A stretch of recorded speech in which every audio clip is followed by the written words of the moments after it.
subscribe, like the video, and, if possible, join Patreon. But if you don't have much money, you can support the channel by watching the novels on euroaudiobooks.com. Remember that you can participate in the polls so that your favorite novel gets published for free. Kamui.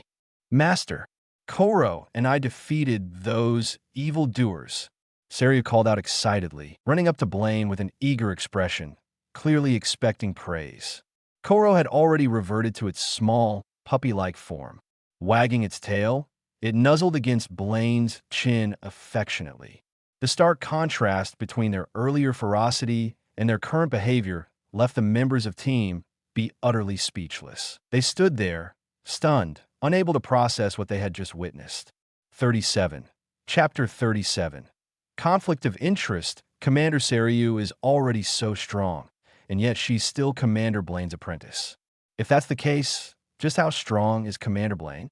It feels like Commander Blayn has never truly revealed his real strength. We really underestimated him before.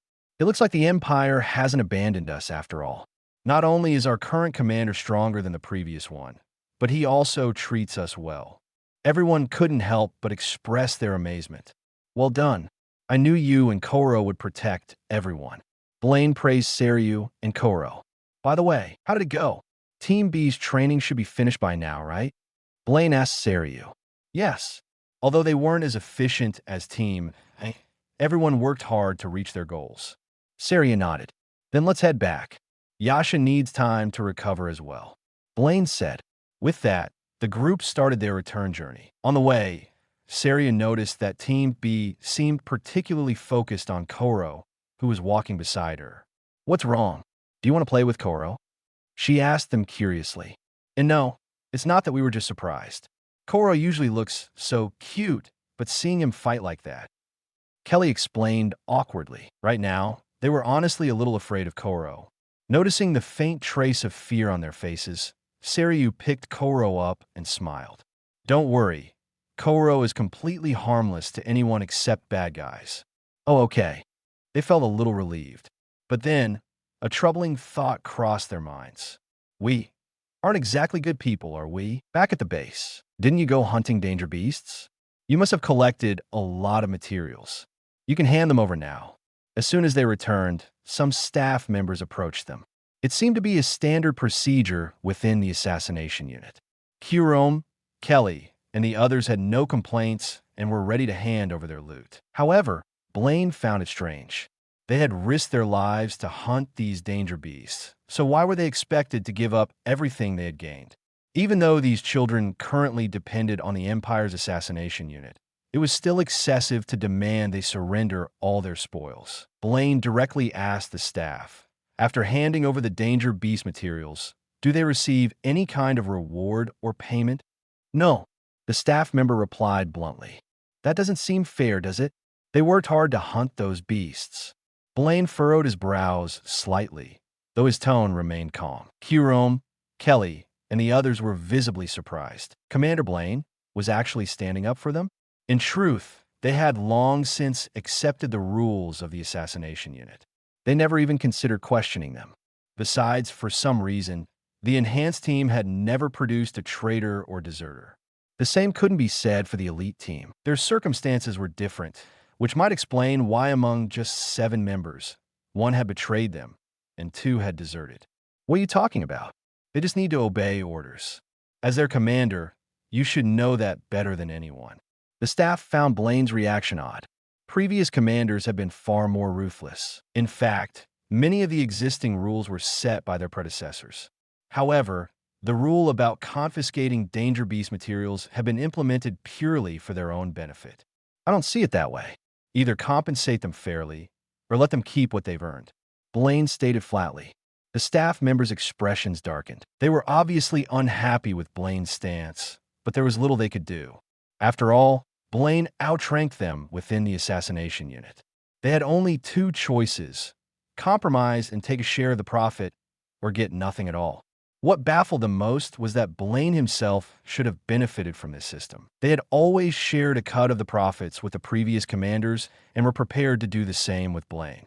So why was he willing to give up part of their earnings for the sake of those workhorses? To the assassination unit, These children were nothing more than tools. Why should they care about them? Since the assassin training program began, the Empire had never once treated these children as human beings. Fine, we'll give them half of the profits from the material trade. That should be enough, right? The staff had no choice but to concede. Half was better than nothing. That'll do. Blayn didn't push them further. After collecting the materials, the staff quickly left. Commander Blayn, we don't really need the money. Serving the Empire is already an honor. Kelly admitted. He didn't want their commander to get into conflicts with the staff over them. The other team members felt the same. Don't be ridiculous. This is something you rightfully deserve. Sure, the base provides food and shelter, but don't you need money when you go out in the capital? Blayn said. No, actually, Kelly scratched his head. We've never gone out in the capital before, so we've never needed to spend money. Is that so? Blayn was slightly surprised. So they never left the base except for training missions? In that case, you all did well in this training. As a reward, you'll have 3 days of leave. Use this time to explore the capital, but be mindful of your safety. Try not to go out at night. Recently, Night Raid had been especially active in the capital, always moving under the cover of darkness. Since the assassination unit was their enemy, there was a chance they could be targeted. Wait, really? That's amazing. There's a place in the capital I've always wanted to visit, and the next scheduled ability enhancement is in 5 days, so it won't interfere with our break. Excited, everyone eagerly discussed where they wanted to go. For the first time, they would get to experience what it was like to take a break and enjoy themselves. Seeing their joy, a small smile appeared on Blayn's face. Just then, Kyurome, who had been standing behind him, tugged lightly at his sleeve. Commander, don't forget about that thing. You promised to come with me. 38. Chapter 38. Feed Me. Blayn immediately realized what Kyurome was referring to. She wanted to head to Saiga Cave in search of a hibernating super-ranked danger beast. Of course I haven't forgotten. Blayn replied. Then we can leave today or tomorrow. Kyurome said right away. Let's go today. The sooner we leave, the sooner we'll be back. It'd be best if we return while everyone is still on break. Blayn hoped Kyurome would have a chance to enjoy some rest as well. Seiryu, while they're out exploring the Imperial capital, I'll leave them in your care. He turned to Seiryu. With her protecting them, he could be at ease. Leave it to me. Seiryu lifted Koro in her arms and declared, if we run into any evildoers, Koro and I will judge them in the name of justice. Blayn flicked her forehead. I told you not to keep going on about justice and evil all the time. I got it. Seiryu lowered her head obediently. Before leaving, they took Yasha to receive medical treatment, heading straight to the base's research personnel. Blayn and Seiryu accompanied her. It's the toxin of a special class danger beast, verdant Chrysis. It doesn't seem too severe, so she must have taken the antidote in time. However, recovering from the physical weakness will be difficult. Medicine has its limits. If it were a normal toxin, it could be neutralized with basic antidotes. The researchers were assessing Yasha's condition. Though they didn't say it outright, they were surprised that Blayn hadn't simply disposed of her. If it had been the previous commander, that would have been the outcome without question. After all, the researchers had participated in such disposals before. No matter how difficult, as long as she can recover, that's all that matters. I'll leave her treatment in your hands. Blayn said, as long as you approve. The researcher nodded. From now on, she should come in for treatment every night. Once she resumes training or missions, we can reduce it to once a week. They outlined a preliminary plan. No need for that. Until she's fully recovered and able to fight normally, she won't be participating in training or missions. Blayn stated firmly. That works too. We'll follow your orders. The researcher agreed, though his curiosity deepened. He couldn't help but remark, it's rare to find someone like you in a place like this. Blayn chuckled wryly. Yeah, being normal around here makes you the odd one. As Blayn and the others left, the researcher watched his retreating figure. This new commander clearly didn't understand the full extent of the assassination unit's dark underbelly. He couldn't help but wonder, once he learned the truth, how would he react? Commander Seiryu, can I hold Koro? In the break room, a girl hesitantly asked Seiryu. Of course. Seiryu tossed Koro to her like a stuffed toy. The girl panicked but managed to catch Koro, handling him with extreme caution.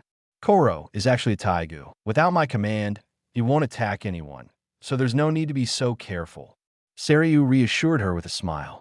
She was ruthless toward enemies, but had complete trust in her comrades. She was so open that she casually revealed Koro's nature as a Taigu, something that could be considered trump card. A Taigu, huh? I've heard of biological Taigu before. No wonder Koro was so strong. Kelly muttered in amazement. The sight of Koro in his massive form, tearing apart danger beasts, was still fresh in his mind. Truly, a Taiga was on another level. Just then, Kirome stood up, signaling that it was time to move out. Kirome, are you really going to Saiga Cave? That place is way too dangerous. Commander Blayn will be with her, so it should be fine. Yeah, and Kirome is a Taiga user. Nothing short of a super-ranked danger beast could be a real threat to them. Everyone was clearly worried about Kirome, but she didn't explain her reason for going. Don't worry, I'll come back safely. Kirome assured them. With that, she and Blayn set off. Saiga Cave was located on the western border of the empire. The journey from the imperial capital was long, far too long to travel by horse. A horseback trip would take several days, wasting valuable time, so Blayn requested a flying mount from the empire. It was a Class 1 bird-type danger beast. Though wild, danger beasts could be tamed, and the empire had an entire division dedicated to training them. Even its death had done it numerous times. Records showed that special-class danger beasts had been successfully domesticated, though super-class ones remained untamable. Super-class danger beasts, after all, were used as raw materials for many Taigu and existed on an entirely different level from special-class ones. Blayn's mount resembled an enormous dragonfly, large enough to carry multiple passengers and significantly faster than a horse. Are you holding on? We're about to take off. Blayn reminded Kirome. Ma'am. She grasped his sleeve with one hand. This way I won't fall. As usual, her other hand clutched her bag of Kirome's snacks, never letting go. Blayn found himself curious once again. Before he could say anything, Kirome had already sensed his gaze. Just like last time, she looked up at him with a blank, yet serious expression. I'm not sharing. Blayn sighed. No, I was just wondering, do you like sweets that much? You always have them with you. I do love sweets, but these cookies also contain medicine. It's convenient to mix the two. Kirome explained. I see, but it seems like you rely on medicine a lot, as if you always need to take it. Blayn was beginning to suspect this medicine was far from ordinary. Yeah, it's necessary to maintain our bodily functions. If we don't take it regularly, we suffer. Kirome's tone was completely flat, as if she were discussing something trivial. Blayn fell silent. For her description, this sounded like a drug with severe addiction and withdrawal effects. The side effects must be serious, perhaps even worse than he thought. Feed me, Kirome suddenly said. Huh? Blayn blinked in confusion. My hands are full. I need you to feed me. One hand gripped her snack bag, the other held onto his sleeve. She truly had no free hands. She sat there, waiting patiently, looking almost like a kitten expecting to be fed. Her expression remained calm, blank, even completely unbothered by the situation. 39. Chapter 39. Saiga Cave, although it wasn't a big deal in itself, the fact that Kirome could stay this calm was simply due to her naturally blank demeanor. All right. Blayn took a small cookie from Kirome's snack bag. He could immediately feel her gaze fixated on him, as if she was afraid he'd take the opportunity to steal one for himself. Relax. I'm not going to take your cookies. Saying this, he carefully held the cookie by its edge with his thumb and forefinger, preparing to feed it to her. Kirome slightly opened her mouth, waiting to be fed. Blayn made sure to be extra careful, releasing the cookie just before it touched her lips so that it would slide in her mouth on its own. After all, they had only recently met, so it was better to maintain some sense of distance. Watching Kirome munch on the cookie with a blank yet content expression, he couldn't help but feel like he was feeding a pet. Want more? Blayn asked. 2 more. Kirome replied. By now, their flying danger beast had been in the air for a while. It was a smooth ride, with the only issue being the strong winds. However, Blayn had no fear of crashing. With double Kamui, he had plenty of ways to handle any situation. Taking Hirom along wouldn't be a problem either. That was until an unexpected situation arose. It wasn't entirely surprising. Since airborne danger beasts existed, it was only natural that the sky wasn't completely safe. Sure enough, a bird-type danger beast appeared ahead. It resembled a hawk, though it seemed to be even faster than their own Class 1 mount. Its long, razor-sharp beak and talons looked exceptionally lethal. Figures. Can't expect a completely smooth ride. Blayn muttered. It's also a Class 1 danger beast. I can't fight well in the air, but I can summon Doya to take it down with her dual pistols. Hirom reached for Yatsufusa. Doya was one of the corpses controlled by Yatsufusa and the only one with range combat abilities. No need for that, Blayn said casually. The next moment, his left eye sharpened, turning bloodshot as he focused on the danger beast's neck. Despite its high-speed movement, Blayn's perception allowed him to predict its trajectory. Spatial distortion wasn't truly instantaneous. Even with his enhanced Kamui, it still required a fraction of a second, meaning he needed to account for movement. However, with the Mangekyō Sharingan, such calculations were trivial. As space twisted violently, the hawk-like danger beast suddenly had its neck snapped. The effect was simple. Its neck was transferred into the Kamui dimension, instantly severing its head from its body. Both have plummeted from the sky. Most Class 1 danger beasts lacked exceptional traits like regeneration or extreme durability, so his left eye Kamui was more than enough to take care of it. Ding! Host has slain a Class 1 danger beast. Reward, 10 system points. What just happened? Hirom asked, her voice tinged with surprise. She hadn't seen Blayn make a move, yet the danger beast had dropped dead in an instant. Nothing. Just think of it as one of my abilities, Blayn replied nonchalantly. The secret of double Kamui couldn't be exposed so easily. As long as no one knew how it worked, it was practically invincible. At the very least, he would never find himself in a truly hopeless situation. The only drawback, aside from its massive energy consumption, was that Kamui's intangibility had a time limit. A single Mangekyō Sharingan could sustain intangibility for a maximum of 5 minutes. However, with both eyes awakened, his duration exceeded 5 minutes, possibly even 10. He had never tested the upper limit, but when he used it to evade a special class danger beast with his death, he was certain it had lasted longer than 5 minutes. That said, it wasn't much of a weakness. As long as no one knew his limits, he could simply deactivate and reactivate intangibility, effectively resetting the timer. In short, unless his ability was exposed, he was practically untouchable. I see. So it must be a Taigu ability, right? Is it your eyes? I've never heard of an eye-type Taigu before. Hirom's instincts were sharp. She had always suspected that Commander Blayn's eyes were unusual. Her sister, Akame, was born with blood-red eyes, but Blayn's were clearly different, unnatural, carrying strange patterns within them. It wasn't unreasonable to assume they were linked to a Taigu. After all, Isthetha's blood-based Taigu, Demon's Extract, left a distinctive mark on her chest. If Blayn's eyes bore a unique symbol, it could very well be his Taigu's mark. Blayn remained silent, neither confirming nor denying it. Even with a flying mount, it took them several hours to reach Saiga Cave. By the time they arrived, it was nearly dusk. Now, they would have to continue on foot. A large mount like this would only hinder their movement from here on. Wait for us here.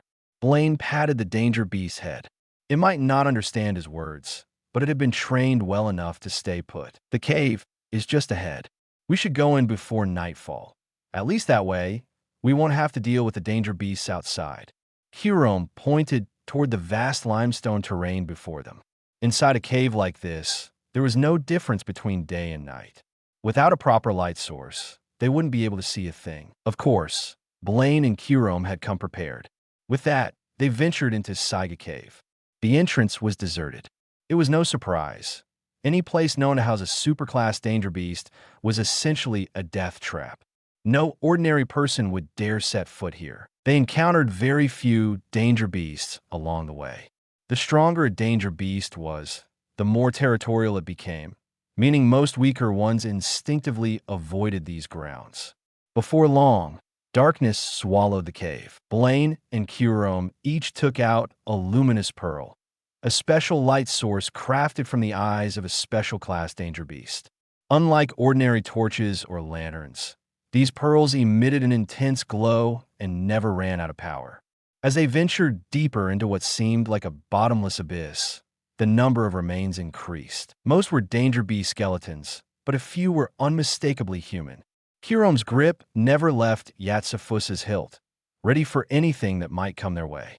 40. Chapter 40. Kamui Enchantment. Kamui Yatsufusa. These bones are pretty old, and there are quite a few large danger beast remains here. It seems like a superclass danger beast was definitely active in this area, but we can't be sure if it's still hibernating or if it's already moved to another habitat. Blayn whispered his analysis. Given the sheer size of a superclass danger beast, even after venturing this deep into Saiga Cave, the passage ahead remained incredibly vast. We'll find out once we reach the very bottom. Kyurem's tone was resolute, despite knowing how dangerous this was. She had no choice. If she wanted to strengthen Yatsufusa, she needed to act fast. Otherwise, she would never be able to defeat her sister. As they ventured further down, the temperature steadily dropped. "It's getting cold," Kyurem muttered, noticing the chill. Cold temperatures could affect the body's physical capabilities. Just as athletes perform worse in freezing weather, the frigid depths of this cave would also hinder movement and reaction time. However, Kyurem had a way to counteract the effects: drugs. This time, she wasn't reaching for the cookies infused with mild medicinal compounds meant for sustaining bodily functions. Instead, she took out a white pill, one that could forcibly enhance her abilities in a short period of time. But, of course, the stronger the effect, the worse the side effects. Just as Kyurem was about to take the pill, Blayn suddenly took off his coat and draped it over her shoulders. The unexpected gesture caught Kyurem off guard. She froze, the pill still in her hand, just inches from her lips. These drugs must have serious side effects. If possible, I hope you won't rely on them too much. Blayn explained. He planned to investigate this matter further once they returned to the base. What exactly had the Empire done to these children in the assassination unit? Kyurem's lips parted slightly as if she wanted to say something, but she hesitated. Silently, she put the pill away, then pulled Blayn's coat around her and whispered, "Thanks." This feeling wasn't so bad. For now, it was just the cold, and there was no real urgency to take the pill. She had simply gotten too used to relying on them. But if they encountered a crisis she couldn't handle, she wouldn't hesitate to take it. The deepest part of Saiga Cave was far deeper than Blayn had expected. They had no idea how long they had been descending before finally reaching the bottom. They hadn't encountered a single danger beast along the way, which only confirmed that something terrifying lurked at the deepest level. Thanks to his Mangekyō Sharingan, Blayn was the first to see what lay ahead. Sure enough, there it was, a superclass danger beast. Although Blayn had never encountered one before, the sheer size of this creature made it obvious. It dwarfed any special class danger beast he had seen, standing at least 100 meters tall. This had to be the death Tagul Kyurem had mentioned. Fortunately, it appeared to be in hibernation, lying motionless on the cave floor. Its appearance was bizarre, like a massive dinosaur, but with no flesh, only a skeletal frame of gleaming white bones. Its eye sockets were empty black voids.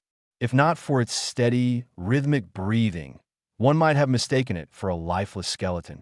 "I see it. It's still hibernating. Let's be careful going down. We can't risk waking it," Blayn whispered to Kyurem. Kyurem nodded slightly. Her heart pounded in excitement. She had taken a gamble, and she had won. Her luck couldn't have been better. A superclass danger beast, if she could add it to Yatsufusa, her strength would skyrocket. Blayn and Kyurem carefully descended to the cave floor, drawing closer to the massive creature. "This is definitely death Tagul. I'm making my move," Kyurem murmured, keeping her voice low as she slowly unsheathed Yatsufusa.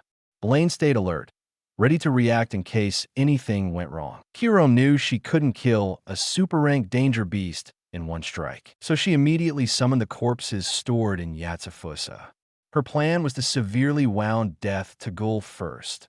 Only then could she finish it off with a final blow. Before the battle began, Kirome instinctively reached for her pills again. She needed them to fight at full strength. Blayn immediately stopped her. "If you don't take those pills, I'll help you." Kirome's eyes widened slightly in shock. Even now, he was still trying to stop her from taking them. "Also lend me Yatsufusa for a bit." Blayn held out his hand. He wasn't offering his help for free. There had to be some benefits for him too. If he used Yatsufusa to kill a superclass danger beast, he would receive a massive system points reward, while Kirome would still gain the enhanced power of Yatsufusa. It was a win-win situation. This Kirome hesitated. Normally, a Taiga user would never let someone else wield their Taigu. But Blayn was her commander, someone she was supposed to obey without question. Then, she suddenly realized something. Wait, you're already a Taigu user. You can't wield a second Taigu at the same time. That doesn't apply to me. Blayn responded calmly. His double Kamui wasn't a Taigu to begin with, so the supposed iron rule of Taigu didn't affect him. Without waiting for further argument, he reached out and grasped Yatsufusa's hilt, taking the blade from Kirome's hands. The moment he touched it, he felt an immediate and indescribable discomfort, likely a rejection reaction from the Taigu. If someone wasn't compatible with a Taigu, they wouldn't be able to use its full power. In many cases, the power would be significantly weakened.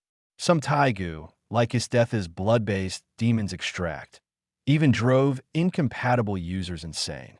Of course, that Taigu was an exception. Most weren't that extreme.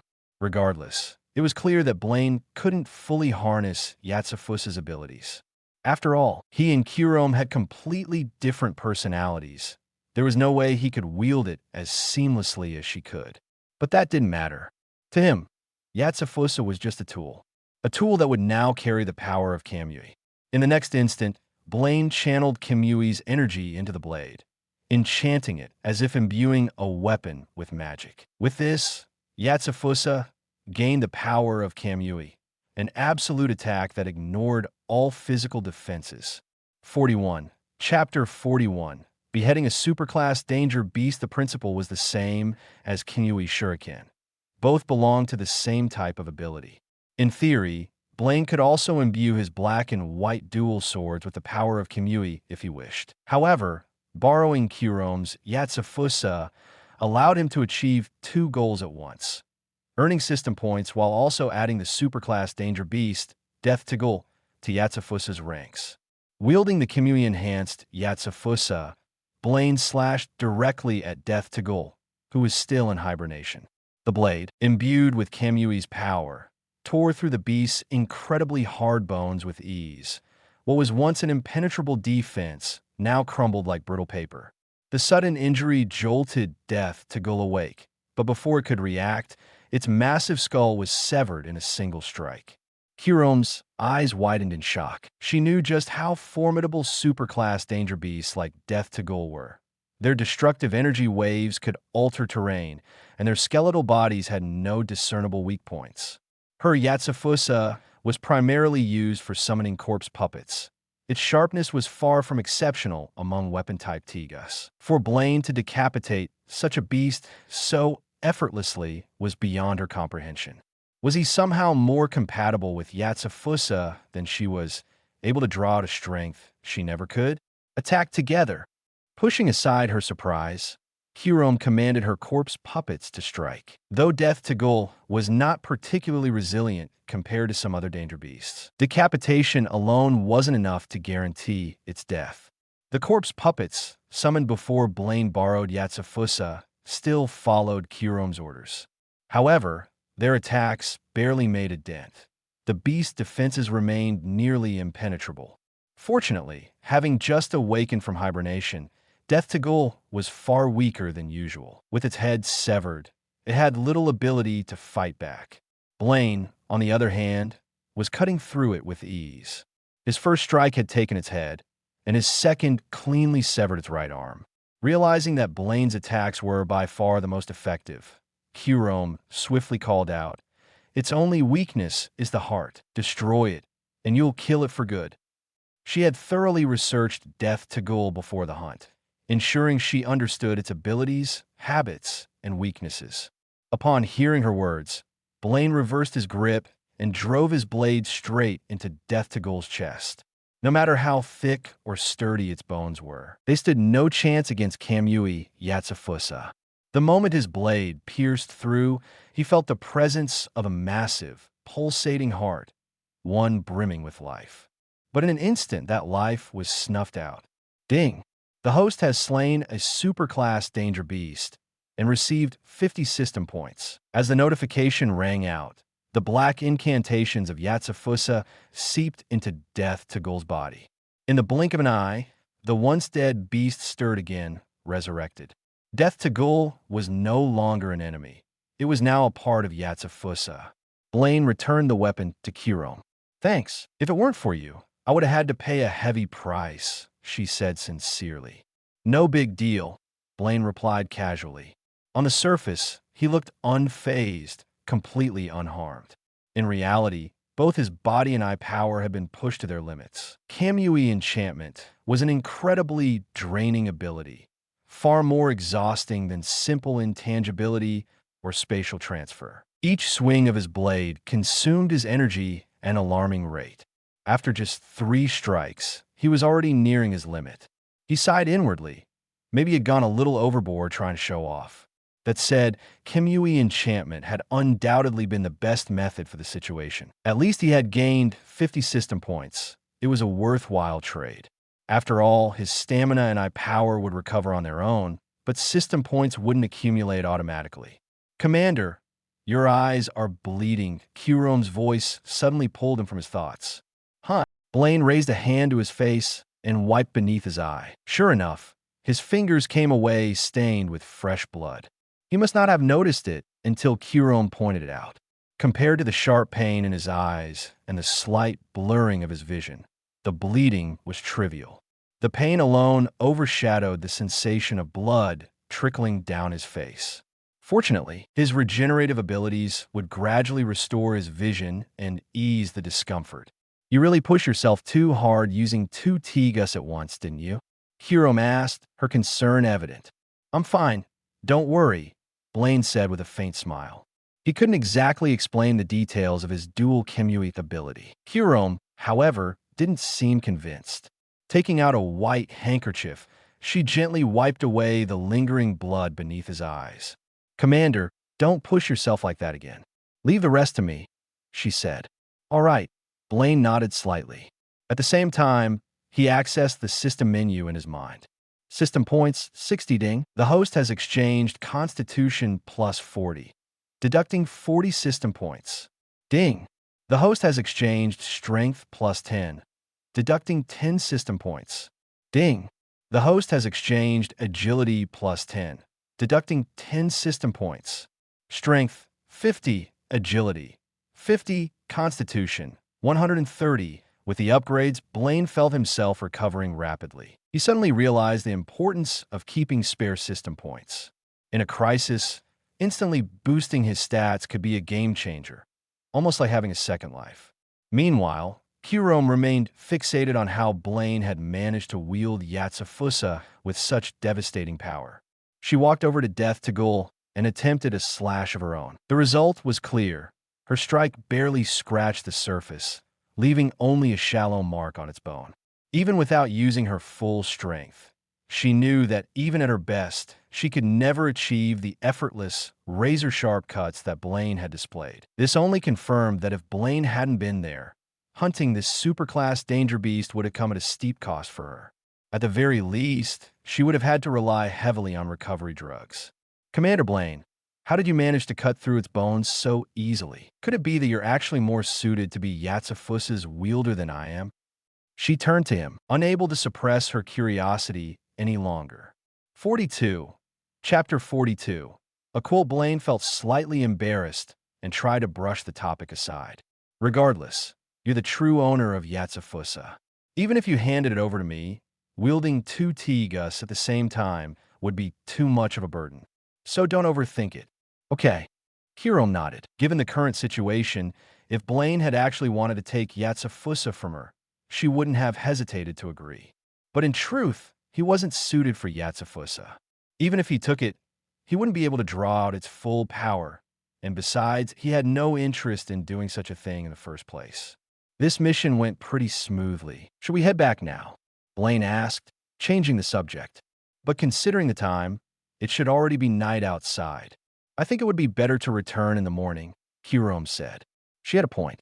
Traveling at night, especially flying, was not ideal. Although she had acquired a superclass Danger Beast corpse puppet, Death Tagul wasn't suited for aerial combat. This cave, however, was a perfect place to rest for the night. The lingering scent of Death Tagul would deter most creatures from approaching, and only another superclass Danger Beast would dare venture here. Even then, the sheer noise of its massive body would wake them up long before it got close. All right, we'll head back tomorrow, Blayn agreed. A night of rest would give his body and eye power time to recover naturally. I'll go bring my mount inside the cave. Leaving it outside might be dangerous. With that, he prepared to head back to the surface. I'll come with you, Hirom said, immediately following him. She was still worried that he hadn't fully recovered. At the same time, Death Tagul vanished as Hirom recalled it into Yatsufusa, storing it away until it was needed again. Of course, finding a mount wasn't really an issue for them. If necessary, Hirom could simply track down a Class 1 or Special Class Flying-type Danger Beast and kill it with Yatsufusa. However, since their current mount was borrowed from the Empire, they had a responsibility to take care of it. Their return to the surface was much quicker than when they had descended into the cave. By the time they emerged, the sky had already darkened. The area was quiet, no sign of any danger beasts. However, just as they were about to retrieve their mount and take it back to the cave, the creature suddenly grew restless. Its unease suggested it had sensed a threat. Blayn's expression hardened as he quickly scanned his surroundings. A short distance away, he spotted a large figure. As expected, a danger beast has appeared. Judging by its size, it's probably a special class. Even in this darkness, you can still see so clearly, Commander? Hirom asked, slightly impressed. Then again, she reminded herself it was a taigu. Having night vision was nothing unusual. Blayn was about to draw his black and white dual swords when Hirom spoke up. This time, let me protect you. I'll use Death Tagul's power. All right, I'll leave it to you, Blayn said without hesitation. This would also be a good chance to test the strength of a superclass danger beast in action. Yatsufusa, Hirom activated her taigu, summoning Death Tagul. The ground trembled violently as two massive skeletal hands burst forth, followed by the towering, nearly 100-meter-tall behemoth. Though it resembled a dinosaur, Death Tagul's arms were structured more like human hands, allowing it to wield them with surprising dexterity. With one massive hand, Death Tagul scooped up Blayn, Hirom, and their mount. Despite being a Class 1 danger beast, the mount was barely the size of its palm. The special class danger beast in the distance froze for a moment before turning to flee, clearly intimidated by the overwhelming presence of a superclass danger beast. But now that she had summoned Death Tagul, Hirom wasn't about to let it go. Death Tagul, blow it to pieces. At her command, Death Tagul threw its head back and began gathering energy. It inhaled violently, drawing in the surrounding air and compressing it into a terrifyingly dense mass of energy. When the buildup reached its peak, a devastating energy blast erupted toward the fleeing danger beast. Boom! The explosion obliterated the landscape, instantly transforming the plains and hills into a deep canyon. The terrain itself had been altered. As for the special class danger beast, it had been completely vaporized, reduced to nothing. No wonder it's a superclass danger beast. That power is insane, Blayn muttered, surveying the destruction before him. If he used this creature's body as a material for a new taigu, he could probably create an incredibly powerful firearm-type weapon. After witnessing Death Tagul's overwhelming display, no other danger beasts dared to approach. Even their mount had been scared stiff, trembling uncontrollably in Death Tagul's massive hand. Once Death Tagul returned them to the ground, Hirom recalled it back into Yatsufusa. Afterward, they spent some time calming the mount before leading it back into the cave. Halfway in, they stopped. They wouldn't be going all the way to the deepest part of the cave. This spot should be good for the night. It's not too cold here, Blayn said. The deeper sections of the cave were freezing, far from ideal for resting. Their mount carried some supplies for overnight stays. Blayn casually grabbed a blanket, laid it on the ground, and lay down to rest. However, there was only one quilt, and it was Kirome's. Blayn hadn't thought to bring one for himself. With his constitution being several times that of a normal person, he wasn't concerned about the cold. "Commander, don't you need a quilt?" Kirome asked. "I'm fine. You use it," Blayn replied. Hearing no further response, he assumed she had already gone to sleep. Then he heard soft footsteps approaching. Puzzled, he turned his head, only to see Kirome walking toward him, carrying the quilt.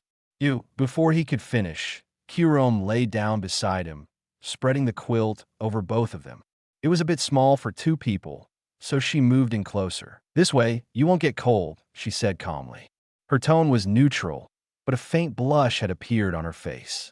She deliberately turned her back to him, not wanting him to see. 43. Chapter 43.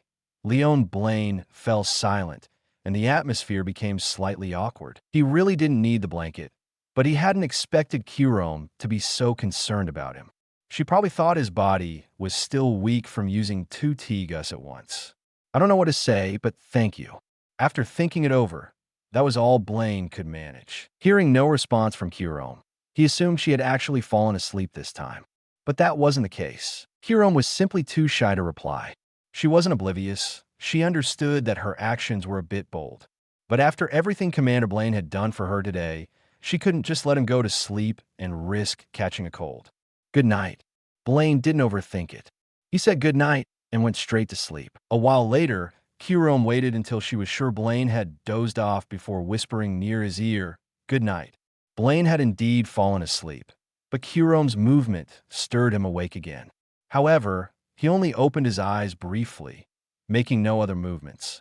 The night passed without incident. At dawn, Blayn and Kirome set out on their mounts and returned to the imperial capital.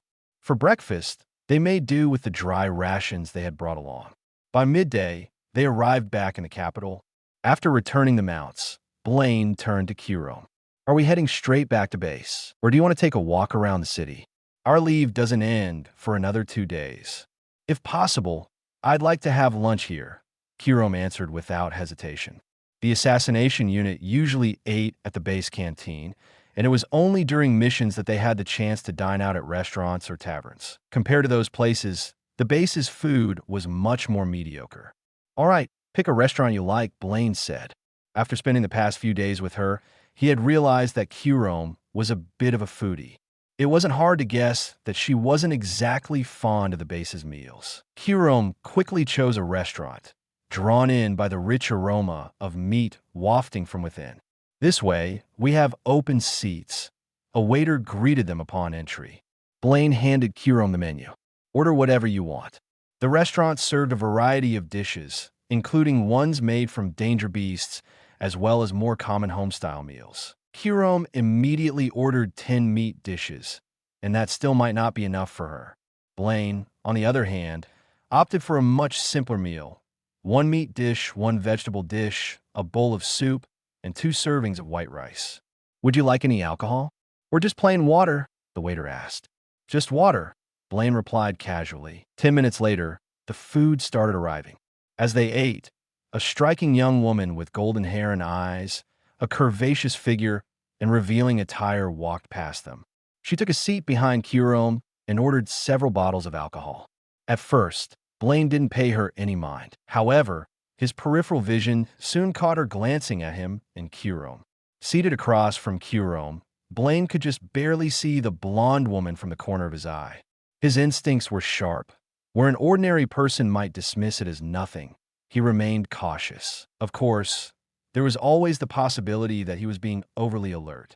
Regardless, Blayn made a mental note of her presence while maintaining a completely natural demeanor, continuing his meal as usual. Kirome, on the other hand, was oblivious to the woman behind her. She was too focused on the meat in front of her to notice anything else. However, Blayn's instincts proved to be right. The blonde woman was actually Leon, a member of the assassin group Night Raid. She had come to the capital for a drink as usual, but happened to run into Blayn and Kurome at the restaurant.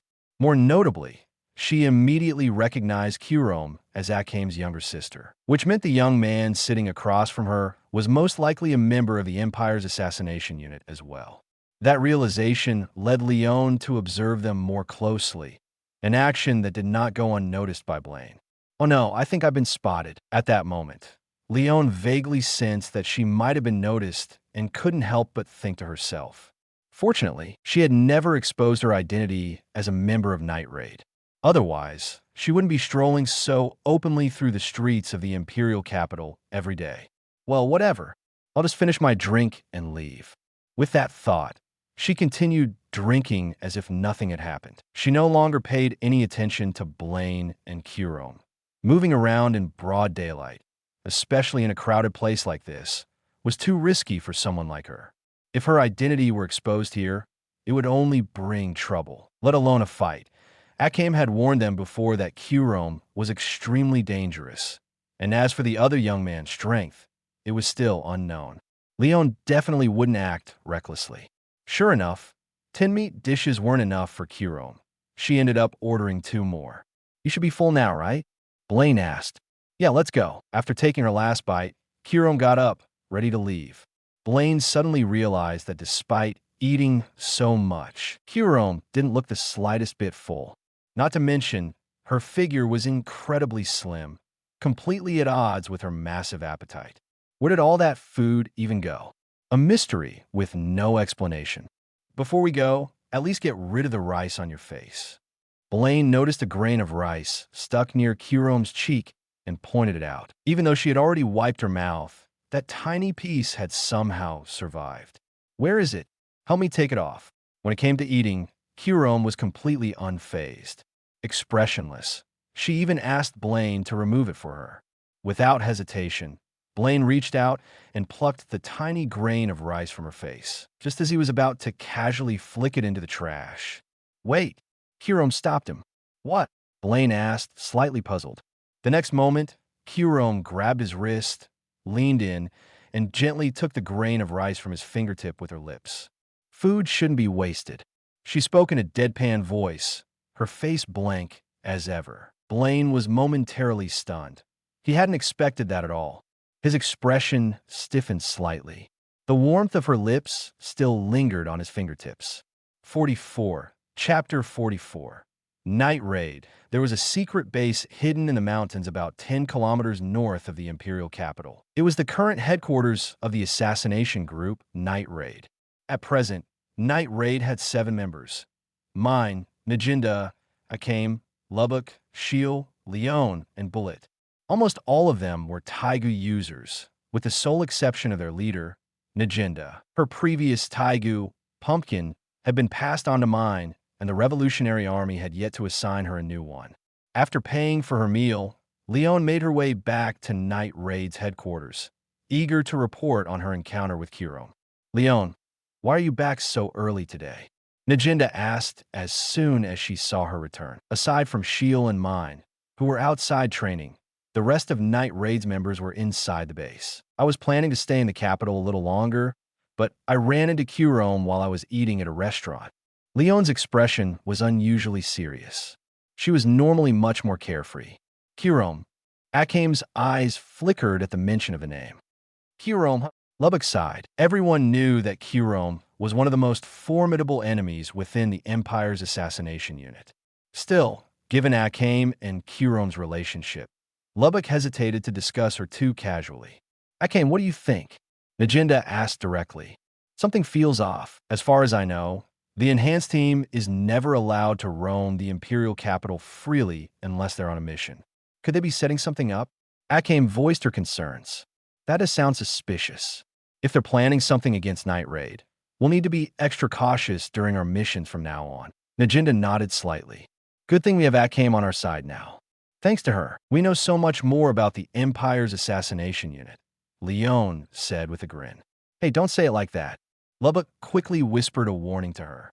Akame had only recently joined Night Raid, and she had spent far more time with the Empire's assassination unit. That was where her real bonds had been, especially with one particular person. "What's the problem?" Akame's already made it clear, hasn't she? Leon casually draped an arm over Akame's shoulder. That's right. I've already made up my mind. Even if I have to face Kirome, I won't hold back. Akame's gaze was firm. It's because I love her that I want to save her as soon as possible. Kirome had become nothing more than a tool of the Empire, a killing machine. Akame saw no other way. If she couldn't bring her back, she would have to set her free herself. Good. We haven't forgotten our agreement. When it comes to Kirome, you'll be the one to deal with her. Najinda reaffirmed the promise. The only condition Akame set when joining the Revolutionary Army was that Kirome be left to her. Whether Akame intended to save her or kill her, the Revolutionary Army had no objections. At this point, saving Kirome seemed nearly impossible. Akame had already spent days trying to persuade her, but it had all been in vain. If Kirome had defected, the Revolutionary Army's odds against the Empire would have significantly improved. But at the very least, Akame's resolve to personally end things meant one less threat on the battlefield, and a weaker Empire. The rest of Night Raid didn't question Akame's resolve. They all respected her decision. Oh, right, there was a boy with Kirome at the time. He looked kind of familiar, but I just can't remember where I've seen him before. Leon spoke up again. Back then, she had been too cautious about exposing herself, so she didn't dare stare too long at Kirome or the boy. As a result, her impression of his face was vague. Do you remember any distinguishing features? Najinda asked. Let me think. After a brief moment, Leon recalled the most striking detail. His eyes, they were red just like Akame's, but his were even more scarlet, and there were strange patterns in them. She then added, that boy definitely isn't ordinary. The moment I spotted Kirome, I only glanced their way a couple of times, but he seemed to have noticed me almost immediately. From your description, Najinda appeared to have a thought. She walked over to her desk, pulled open a drawer, and took out a portrait. Is this him? Yes, that's him. Leon nodded. No wonder he looked familiar. It's this guy. The Revolutionary Army had numerous spies in the imperial capital. After all, many of its members had once been imperial officials or military officers, like former General Najinda and former Soldier Bullet. For Night Raid, which specialized in assassinations within the capital, the Imperial Capital Security Force was one of their main obstacles. That meant someone like Blayn, who had previously served as the force's captain, would naturally be a person of interest. It wasn't surprising that his portrait had circulated within the Revolutionary Army. He used to be the captain of the Imperial Capital Security Force, but in the past couple of days, they suddenly replaced him. I was wondering where he disappeared to, and it turns out he ended up with the Empire's assassination unit. Najinda speculated. Blayn, I don't recall him being corrupt or tyrannical, do you? Lubbock asked. No. Ever since he took over as captain of the security force, he's done a lot of good. For one, he was responsible for the downfall of the previous captain, Ogre, which saved us quite a bit of trouble. Public perception of the security force also improved significantly under him. Najinda continued. He was one of the Empire's rare few officials with a conscience. My guess is that he was reassigned to the assassination unit by his superiors. The only question is, what's his position over there? Still, considering his way of doing things, it's a little odd that he hasn't been framed by the Prime Minister or his lackeys. Bullet commented, back when he and General Liver were still in the military, they had been arrested simply for refusing to bribe or flatter the Prime Minister. Liver was imprisoned, while Bullet himself was falsely accused of treason. Unable to stomach the Empire's corruption any longer, he escaped before his arrest and defected to the Revolutionary Army. In comparison, Blayn had done things far more radical than he ever had. It's hard to say. Being transferred to the assassination unit might actually mean he was set up. We'll have to wait and observe. Najinda voiced her thoughts. If the opportunity presents itself, we might even consider inviting him to join Night Raid. 45. Chapter 45. Sharing snacks. Meanwhile, Blayn had no idea what was happening at Night Raid's headquarters. He didn't even know who Leon was. After he and Kirome left the restaurant, Leon didn't follow them, so he didn't think much of the blonde woman from earlier. As they walked through the streets of the imperial capital, Commander, Are you really not going to use these 3 days off for more training? Hiram suddenly asked. It seemed like she was hoping to take advantage of this break to train even more. What's wrong? Do you think 3 days of rest is too much? You want extra training instead? Blayn asked in return. Yes. Hiram nodded. That way, we'll be stronger when facing those night raid members. My sister alone is already incredibly powerful. There's no need to be so tense. Rest is important too. Being on edge all the time isn't good for you. Blayn smiled. For these 3 days, just relax and enjoy your time off. Yes, Commander. Hiram never disobeyed a direct order. Besides, Blayn's words reminded her of how excited her teammates were when they found out they had 3 days off. Maybe she really was being too rigid.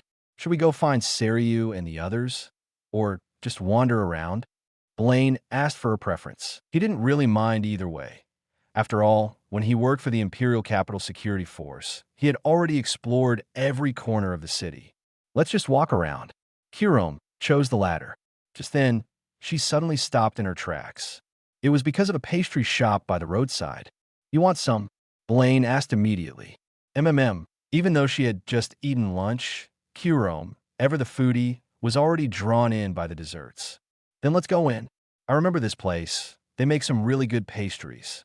Blayn led Hiram inside. Well, if it isn't Captain Blayn, haven't seen you around for a few days. The shopkeeper greeted him warmly as soon as he saw him. Since Blayn used to patrol the streets daily, many shop owners were familiar with him. Looks like business is doing well today. No surprise, your sweets are really something else. Blayn greeted him in return. It's our greatest honor to receive such praise from Captain Blayn. The owner beamed, clearly flattered. Old man, don't just stand there. Ask Captain Blayn and the young lady next to him what they'd like. The shopkeeper's wife nudged him. She had already noticed the girl beside Blayn practically drooling at the sight of the pastries. Captain Blayn and this young lady, what can I get for you? As he spoke, the shopkeeper couldn't help but take a closer look at the cute, dark-haired girl standing beside Blayn. By the way, is she a new recruit in the Imperial Capital Security Force? I don't think I've seen her before. No. Actually, I don't work for the security force anymore. I've transferred to a different position. She's my current colleague. Blayn explained simply. Oh, I see. But in that case, the shopkeeper trailed off. What he really wanted to say was that the security force had finally replaced that tyrant ogre with a righteous captain like Blayn, only for Blayn to leave after such a short time. It was a shame, a real loss, in his opinion. But he didn't voice his thoughts. If someone with ill intentions overheard and reported it to the new captain, he could get into serious trouble. So, he quickly changed the subject. What would you two like? Everything here was freshly made this morning, guaranteed to be top quality. Blayn turned to Hiram. You decide. Then I won't hold back. Hiram proceeded to order 3 of every dessert that looked good to her. You're ordering that much? Even 4 people wouldn't be able to finish it all. The shopkeeper was taken aback. For an average person, this amount of food was absurd for just 2 people. Since everything had already been prepared that morning, he simply packed up the desserts and handed them over. Blayn and Hiram found a table and sat down. Hiram immediately started digging in, while Blayn just watched. He was still full from lunch. Besides, he figured Hiram would be pretty possessive of her food, so he didn't bother trying to take any. Looking at her now, he couldn't help but think that their earlier meal probably hadn't been enough for her. She was still going strong, as if she had barely eaten at all. Halfway through, Hiram finally noticed that Blayn hadn't touched anything. She paused, looked up at him, and asked, Commander, aren't you going to eat? She had ordered 3 of everything, but she had only planned on eating 2 herself. The 3rd portion was meant for him. No, you go ahead. Blayn shook his head slightly. Really? That's a shame. I had ordered 1 for you. Hiram said casually. No, seriously, I cannot eat that much. Blayn was taken aback. Even if he hadn't been full, there was no way he could handle that portion. At that moment, Hiram seemed to have found a pastry that was especially delicious. Without hesitation, she picked up a piece with her fork and held it up to Blayn. This one's really good. Do you want to try it, Commander? She didn't even think twice about using her own fork, holding it directly to his mouth. Blayn hesitated for a moment. He had been about to say something, but then he realized if Kirome herself didn't care about sharing, why should he make a big deal out of it? So, without another word, he simply leaned in and took a bite. It is good, soft, not too greasy, and just the right amount of sweetness. I haven't had this one before, thanks. After savoring it, Blayn gave his honest thoughts. Huh, so you do share when something tastes good? Or is it just the cookies because of their special ingredients?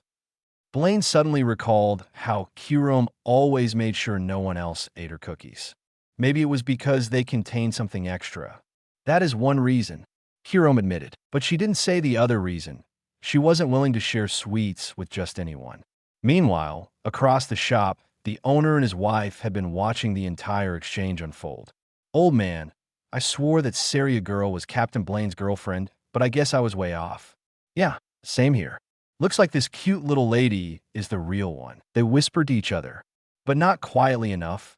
Blayn and Kirome heard everything. Kirome's cute face immediately turned slightly red, but she just kept her head down and continued eating as if nothing had happened. 46. Chapter 46. Medical data. Blayn noticed Kirome's embarrassed expression as her pace of eating slowed significantly, as if she had lost her appetite. Her face was slightly flushed as she lowered her head, nibbling at her dessert in small bites. Sensing that Kirome was feeling troubled, Blayn quickly stepped in to clear up the misunderstanding. He explained to the shop owner and his wife, "No, she and I are just colleagues. It's not what you think. Oh, we were being too presumptuous." Realizing their mistake, the shop owner and his wife felt they had overstepped. How could they be so nosy about Captain Blayn's personal affairs? However, upon hearing Blayn's words, Kirome's face immediately darkened. The shyness she had just shown vanished completely. Blayn was puzzled. Why did it feel like Kirome was suddenly upset? Still, seeing her appetite return, he figured everything was fine. In truth, Kirome was just amusing herself. Kirome devoured all the snacks. "You should be full now, right?" Blayn asked, astonished by her appetite. "I'm full," Kirome replied flatly. Yet, she didn't show any discomfort from overeating. Blayn couldn't help but wonder, could she still eat more? After that, the two continued strolling through the streets, casually taking in the sights and observing the people around them. "It seems like a lot of people really admire you, Commander," Kirome remarked. On their way, many people had greeted Blayn, not out of flattery, but with genuine respect. "Well, I used to work for the Imperial Capital Security Force. Don't you remember?" Blayn responded casually. "But I think it's more because of the kind of person you are," Kirome said. After spending these past few days with him, she had come to understand Blayn's character. It didn't surprise her at all that he had earned the people's respect during his time in the security force. "Maybe so, but I only did what was expected of me, whether back then in the security force or now in the assassination unit," Blayn said, not wanting to take any credit. In his view, he was simply doing his job and following his own sense of judgment. He never saw himself as noble or righteous. "But to us, there's probably no commander more considerate than you," Kirome said with a faint smile. "Is it really that exaggerated?" But as he thought about it, Blayn realized there was some truth to it. Prime Minister Honest practically ruled the empire with an iron grip. When even the highest-ranking officials were corrupt and ruthless, it was no surprise that the rest of the government was rotten to the core. Blayn, however, was an exception. Perhaps due to his death's influence, the prime minister still placed some trust in him. Otherwise, back when he was captain of the security force, he would have been an easy target for the corrupt officials. Having his death backing him certainly made a difference. If someone else had been put in charge of the Empire's assassination unit, the previous brutal system would likely have remained, or even worsened. "So, Commander, please don't leave your post so easily. And I hope you'll continue to look after us," Kirome said sincerely. She didn't want to experience the pain of losing another comrade, whether through disciplinary actions or on a mission. Blayn was the only leader who had changed the system and actually cared about their safety. That to her was something truly rare. Blayn nodded. "I don't plan on leaving so easily, unless something unexpected happens. You never know with these things." After dinner, Blayn and Kirome returned to their base. The assassination unit's base, of course, was also located within the imperial capital. Harem and Commander Blayn are back so soon. I thought it would take a few days. The Saiga Cave is pretty far from the capital. They must have switched to a danger beast mount, right? I'm not sure if Kiro managed to do what she wanted, but at least she doesn't seem injured. That's good. Hearing everyone's concern, Kiro smiled and said, "Actually, the commander and I returned at noon. We just spent some time walking around the city." "Oh, so you went out with the commander? We were worried you wouldn't get to enjoy any time off, but I guess we didn't need to worry after all." While Kiro chatted with the others, Blayn quietly left on his own. Noticing this, Saryu quickly followed. "Master, is something wrong? You seem troubled," she asked. "It's nothing. I just want to investigate something, specifically the drugs Kiro and the others take regularly," Blayn replied. "Oh, that's a relief. I thought something bad had happened on your mission," Saryu said, letting out a breath. At least it wasn't anything concerning his health. Blayn headed straight for the laboratory. With so much data stored there, he figured he would find the information he needed. Saryu followed closely behind. Inside the lab, several researchers were still at work. Blayn wasted no time. "I want to see the records on the drugs," he stated. The researchers didn't refuse. The information was classified only to outsiders and the young operatives, but Blayn and Saryu had full clearance. Once he obtained the files, Blayn flipped through them. His pupils shrank and his brow furrowed slightly. The drugs were far from ordinary. According to the documents, the drugs administered to the Empire's assassination unit had severe negative effects on the brain. The enhanced abilities they provided came at the cost of drastically shortening the user's lifespan. Beyond that, the drugs created an extreme dependency. If the operatives went too long without taking them, not only would their physical abilities deteriorate, but they would also suffer agonizing withdrawal symptoms. One of the previous administrator's punishments involved locking underperforming squads in solitary confinement and depriving them of the drugs for several days. The records even detailed a case where a teenage operative had used the drugs excessively, causing his body to deteriorate to that of an elderly man in his 70s or 80s. Once his weakened state began interfering with missions, he was promptly disciplined. Additionally, the entire enhanced team underwent regular forced brainwashing. This was why, no matter what happened, Kiro and the others never even considered betraying the Empire. And that wasn't even the worst of it. There were countless other cruel policies, most of which were direct orders from the higher-ups. The previous administrator had merely been following those commands. Blayn suddenly became aware of the danger he was in. Everything he had done since taking over had gone against the superior's rules. "This is unbelievable. These drugs are incredibly dangerous," Saryu exclaimed, staring at the documents in disbelief. They were always just tools. If they lose their usefulness, they're discarded. What's there to be so shocked about? A nearby researcher spoke in a completely indifferent tone. 47, Chapter 47. Kiro's concern exactly. As their managers and commanders, you really shouldn't be this surprised. They're newcomers, so they probably just found out about all this. A word of advice: these policies were set by the bigwigs above. If you don't enforce them properly, you'll be the ones in trouble. The researchers showed little to no concern for the children. They only cared about following orders. Anyone with rebellious thoughts had already been dealt with, and those who remained were the obedient ones. Saryu was about to lose her temper, but Blayn raised a hand, stopping her. "I can take these documents with me, right?" he asked the researchers. "Of course, but if this leads to any trouble, the responsibility falls on you," one of them replied. As for what Blayn and Saryu intended to do with the documents, the researchers didn't care. It wasn't their concern. Blayn and Saryu outranked them. No problem. With that, Blayn took the most crucial documents and left. He kept a firm grip on Saryu's arm, preventing her from doing anything reckless. Once they stepped outside the lab, Blayn finally spoke. "The priority right now is finding a way to wake Kiro and the others up, to make them stop willingly accepting these drugs and the Empire's control. If we had lashed out at those researchers, we'd have lost our positions on the spot." His current rank at least allowed him to stay close to Kiro and the others. Forcibly separating them from the Empire's assassination unit wasn't an option either. The documents stated that the enhanced team had undergone countless brainwashing sessions. The chances of successfully pulling them away were extremely slim. Blayn still remembered what Kyurome had told him. Before Akame defected, she had tried persuading Kyurome for a long time, but Kyurome never agreed. Even her own sister, the person she was closest to, couldn't convince her. That alone proved just how deeply the brainwashing ran.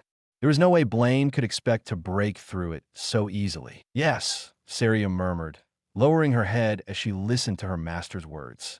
In short, taking direct action is the worst option. As infuriating as those researchers' words were, the real problem isn't them. It's the so-called higher-ups, or rather, the corrupt and decaying empire itself, Blayn continued. The empire? Saria hesitated. She had always believed that serving the empire was absolute justice. Her parents had been imperial soldiers, and she had inherited that belief from them. But hearing her master describe the empire as dark and corrupt, she instinctively wanted to argue. Yet, she couldn't find a single reason to refute him. Memories of past events resurfaced. The nobles who slaughtered foreigners for sport, Captain Ogre, and now this horrifying revelation. Saria had already come to see Kyurome and the others as her comrades. And as someone who valued her comrades deeply, she couldn't accept the Empire's assassination unit treating them so cruelly. Could it be that only the higher-ups in the Empire's assassination unit are corrupt, while the Empire itself should still be? Saria tried to convince Blayn to change his view of the Empire, but even she was struggling to convince herself. Her belief was shaken, and the conflict on her face was clear. Blayn didn't rush her to accept the truth. Instead, he said calmly, "Take your time. It's okay. I'll be here to help you see the full picture of this empire." After all, even he hadn't fully grasped everything about it yet. Saria's heart was stirred. She nodded firmly. For now, let's have Kyurome and the others go through this information first," Blayn said, his eyes glinting as he spoke. Blayn and Saria brought the documents they had retrieved from the lab to the assassination unit's usual rest area. "There's something I want you all to see, though I'm sure you already know parts of it," Blayn said, placing the documents on the table. Kyurome was the first to pick them up, while the others gathered around to read. They quickly went through the contents. Kyurome's expression changed slightly, but she didn't have much of a reaction. Some things were unexpected, while others were just confirmation of what they had already assumed. For instance, the side effects of the drugs. They had been well aware of them. They weren't oblivious. They had been brainwashed, not made stupid. They could clearly feel the toll the drugs took on their bodies. What caught Kyurome off guard, however, was the section on brainwashing. This was something none of them had ever known. They had always believed they were simply undergoing routine enhancements, and were unconscious during the process. They never realized those sessions were actually brainwashing procedures. The documents were passed around, and soon, everyone had finished reading. Brainwashing? What exactly have we been brainwashed to believe? No idea. Maybe just to make us more loyal to the Empire? Honestly, that seems unnecessary. Yeah, we would never betray the Empire anyway, so why go to such lengths? Blayn observed their reactions. It was just as he expected. They had been brainwashed so thoroughly that they couldn't even recognize the effects of it. He decided not to bring up the brainwashing for now. Even if he did, they wouldn't believe him. Not after going through it countless times. "What about the drugs? Do you have any thoughts on them?" Blayn asked. "Not really. There's no other choice," Kelly replied with an indifferent smile. "Since we're not as strong as the elite squad, this is the only way for us to gain power. If it weren't for these drugs, we probably would have been disciplined from the start.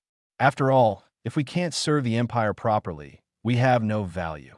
The others nodded in agreement. Their thoughts were the same, because they had all been conditioned to think that way. Blayn wasn't surprised by their response. He turned to Kyurome. "What about you?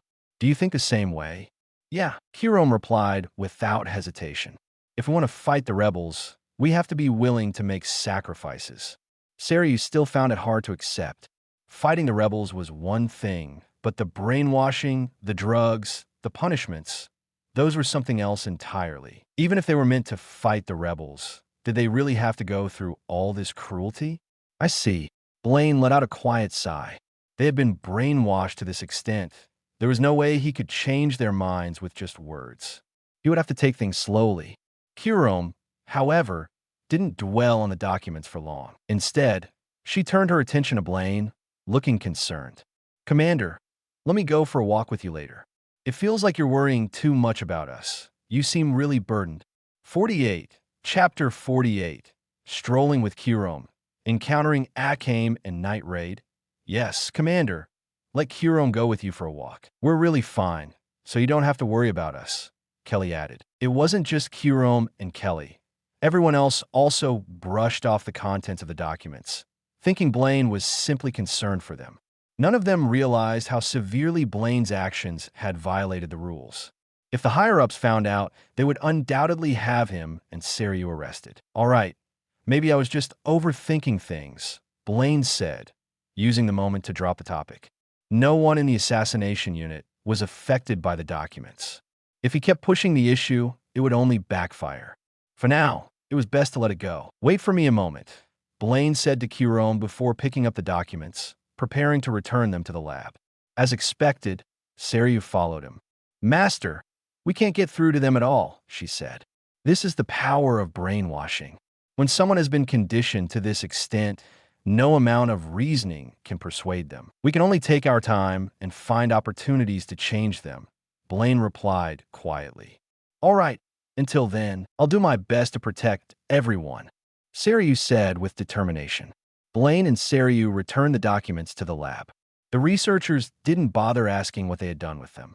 As promised, Blayn and Kyurem went out for a walk to clear their minds, strolling through the streets of the imperial capital. Not long after they left, the rest of the assassination unit began chatting among themselves. Do you think Kyurem actually has feelings for Commander Blayn? I've noticed she seems pretty close to him. Probably. Kyurem is friendly with us, but she's never invited a guy for a walk before. True. Commander Blayn has always been good to us. It wouldn't be surprising if Kyurem started liking him. Besides, she's at that age now, Kelly chimed in. That's exactly why I tried to create an opportunity for her earlier. She mentioned the commander's name twice while we were chatting tonight. Hearing them talk so excitedly about Blayn and Kyurem, Seiryu murmured to herself, Kyurem likes Master. For some reason, she felt a dull pressure in her chest. She should have been happy for her master. After all, it was a good thing that someone liked him. But why did she feel so uneasy? Seiryu couldn't understand what was wrong with her. Maybe she was just tired. A good night's sleep should fix it. If Kyurem had been alone, the guards at the base wouldn't have easily allowed her to leave without a commander's permission. With Blayn accompanying her, however, they encountered no obstacles. The imperial capital was brightly lit at night. Most of the shops along the streets had already closed, and there were far fewer pedestrians compared to the daytime. Occasionally, a few scattered figures could be seen moving through the dimly lit roads.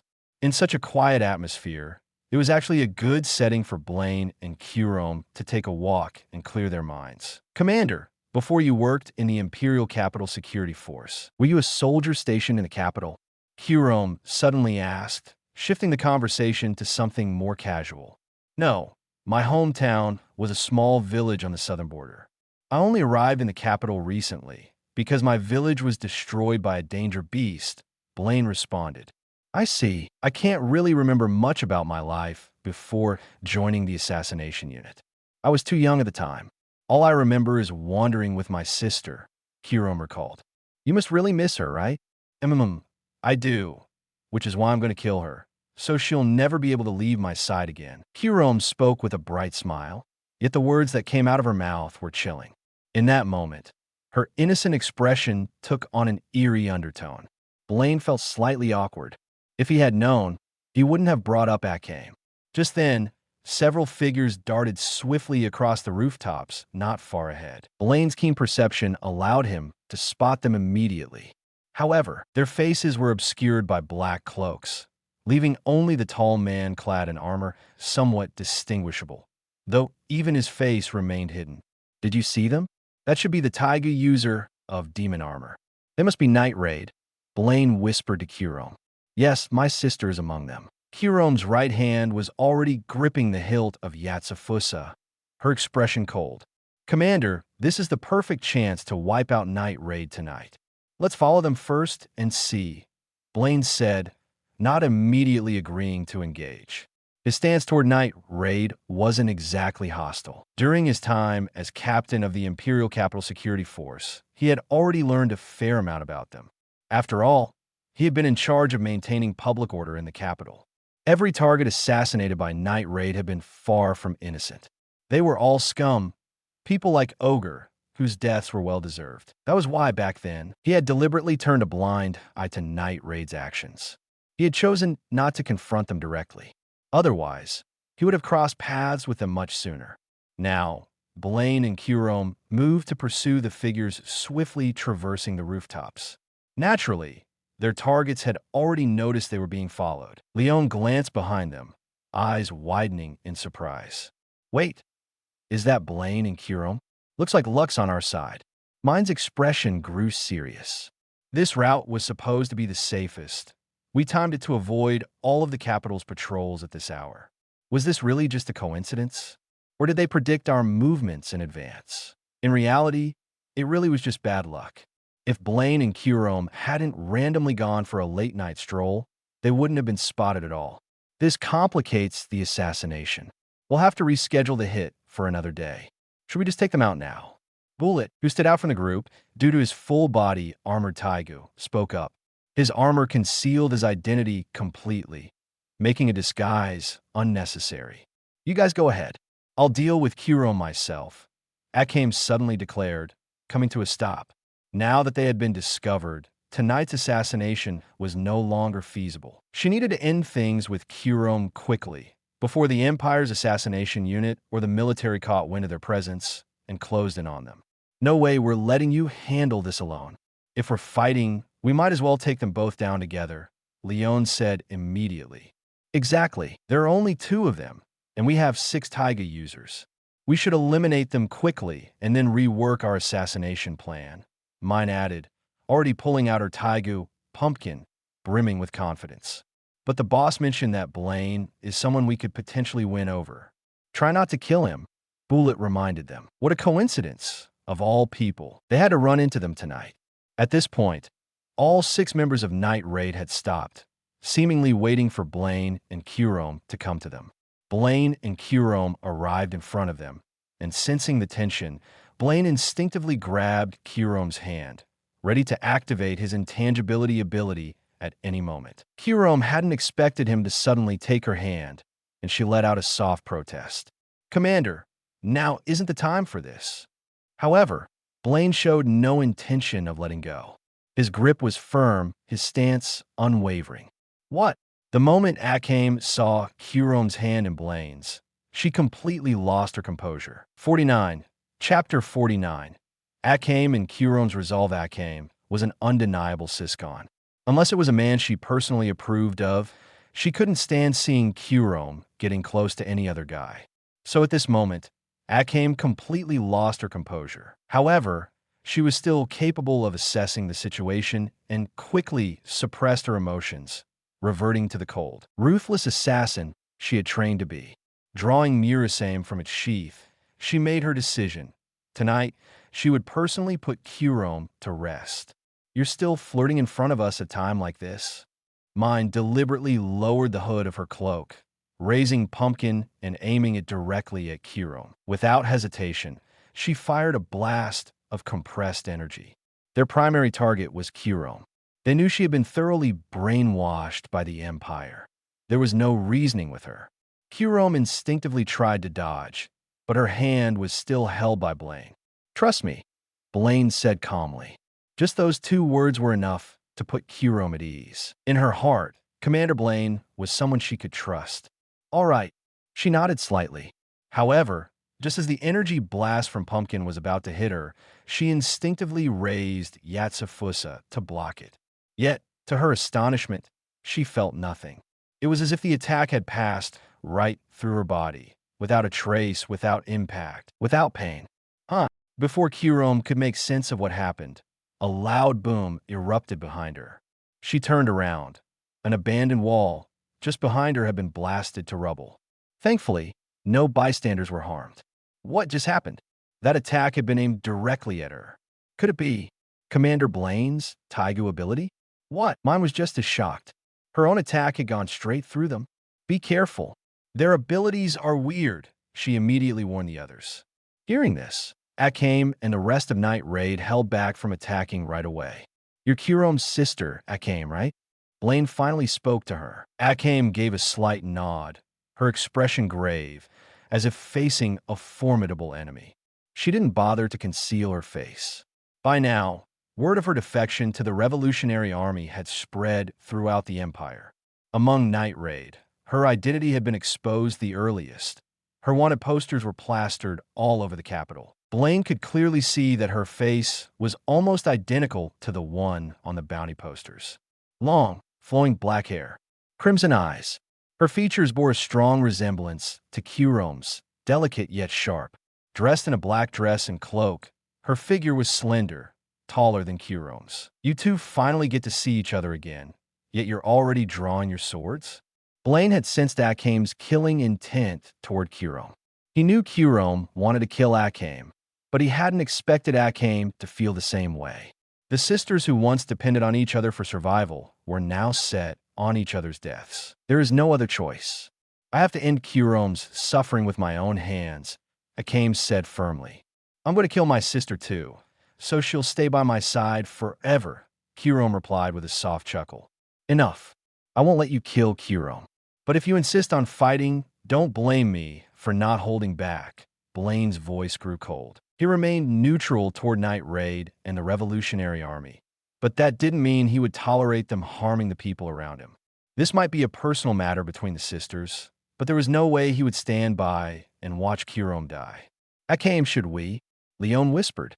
Retreat. His ability is strange, and we can't afford to take unnecessary risks without a guaranteed quick victory, Akame said decisively, staying calm.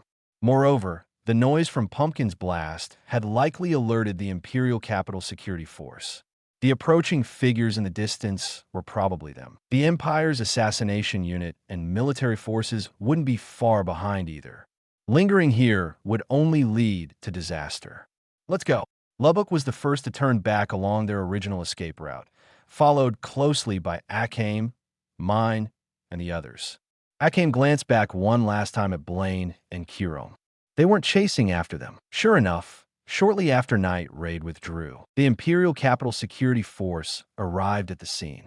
However, when they got there, only Blayn and Kurome remained. Captain Blayn, we detected signs of a battle here. Did you encounter Night Raid? Although Blayn had left his position days ago, the security force members still habitually addressed him as their captain. They retreated, Blayn said with a nod. Sorry you had to rush over for nothing. Not at all, Captain. This is our duty.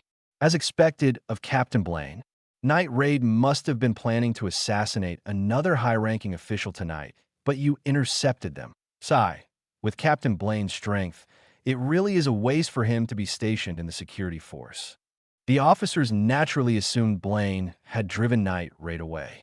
As for Kurome, they didn't recognize her. From appearance alone, she seemed like a fragile young girl. They also didn't know where Blayn was currently assigned, only that he had been transferred elsewhere. The security force then proceeded with their investigation, scanning the area. There were hardly any signs of battle, only the collapsed wall from Pumpkin's blast. Seeing this, their admiration for Blayn only deepened. They believed he had driven off Night Raid within moments and remained completely unscathed. Given that Night Raid usually operated in groups of at least 2 or 3 Taiga users, this was an impressive feat in their eyes. While the officers processed the scene, Kurome was still lost in thought about what had just happened. Commander, are you trying to stop me from killing my sister? She asked. Maybe, but what I can say for sure is, I will protect you, because... Blayn paused. Kurome's eyes wavered slightly as she looked up at him, as if his words had struck something deep inside her. Because I'm your commander. Blayn smiled. The light in Kurome's eyes immediately dulled. Her lips puffed slightly, and her expression soured, clearly displeased. Forget about my sister for now. More importantly, Commander, how long do you plan on holding my hand? As if in retaliation, she deliberately emphasized the fact that Blayn was still holding on to her. 50. Chapter 50. Siskon's sentiment. Sorry, I forgot, Blayn said, quickly letting go of Kirome's hand with a slightly awkward smile. Why are you apologizing? I never said I disliked it, Kirome replied. What is even happening right now? Blayn sighed, feeling exasperated. Let's keep walking, Kirome said, stepping forward with a light-hearted pace. As Blayn caught up, Kirome suddenly asked, Commander, we could have fought back just now. Why did it feel like you were deliberately avoiding a fight? All 6 of them are Taigu users. The situation wasn't in our favor. My body hasn't fully recovered yet, and it's not exactly a good idea for you to summon a superclass danger beast in the middle of the Imperial capital. So, Blayn explained. His tone was calm and natural, not giving off the slightest hint of deception. In truth, what he said was only half true. His body had long since recovered. He was just making up an excuse to mislead Kirome. After all, she had been thoroughly brainwashed by the Empire. If she ever realized that he didn't actually view Night Raid as an enemy, things could take an unpredictable turn. For now, it was safer to keep certain things from her. That makes sense. Kirome accepted his explanation without hesitation. She had always assumed Blayn's Mangekyō Sharingan was a Taigu, and since using 2 Tigas at once had severe consequences, it was entirely reasonable that his body hadn't fully recovered yet. As for the superclass danger beast, what Blayn said was also true. There were too many civilians in the capital, and the sheer size and destructive power of such a creature would inevitably lead to massive casualties. While the 5 remaining Yatsufusa members were strong, taking on 6 Taiga users from Night Raid at the same time was still a significant risk. It's always best if they withdraw on their own. If a fight breaks out, it's a completely different situation, Blayn continued, smoothly reinforcing his point. If it were just me, that would be one thing, but I also have to worry about your safety. I don't want you getting hurt.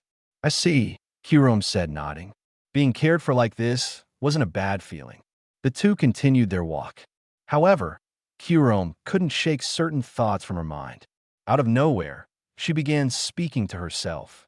When my sister first asked me to escape the assassination unit with her, I was torn. But in the end, I just couldn't accept it.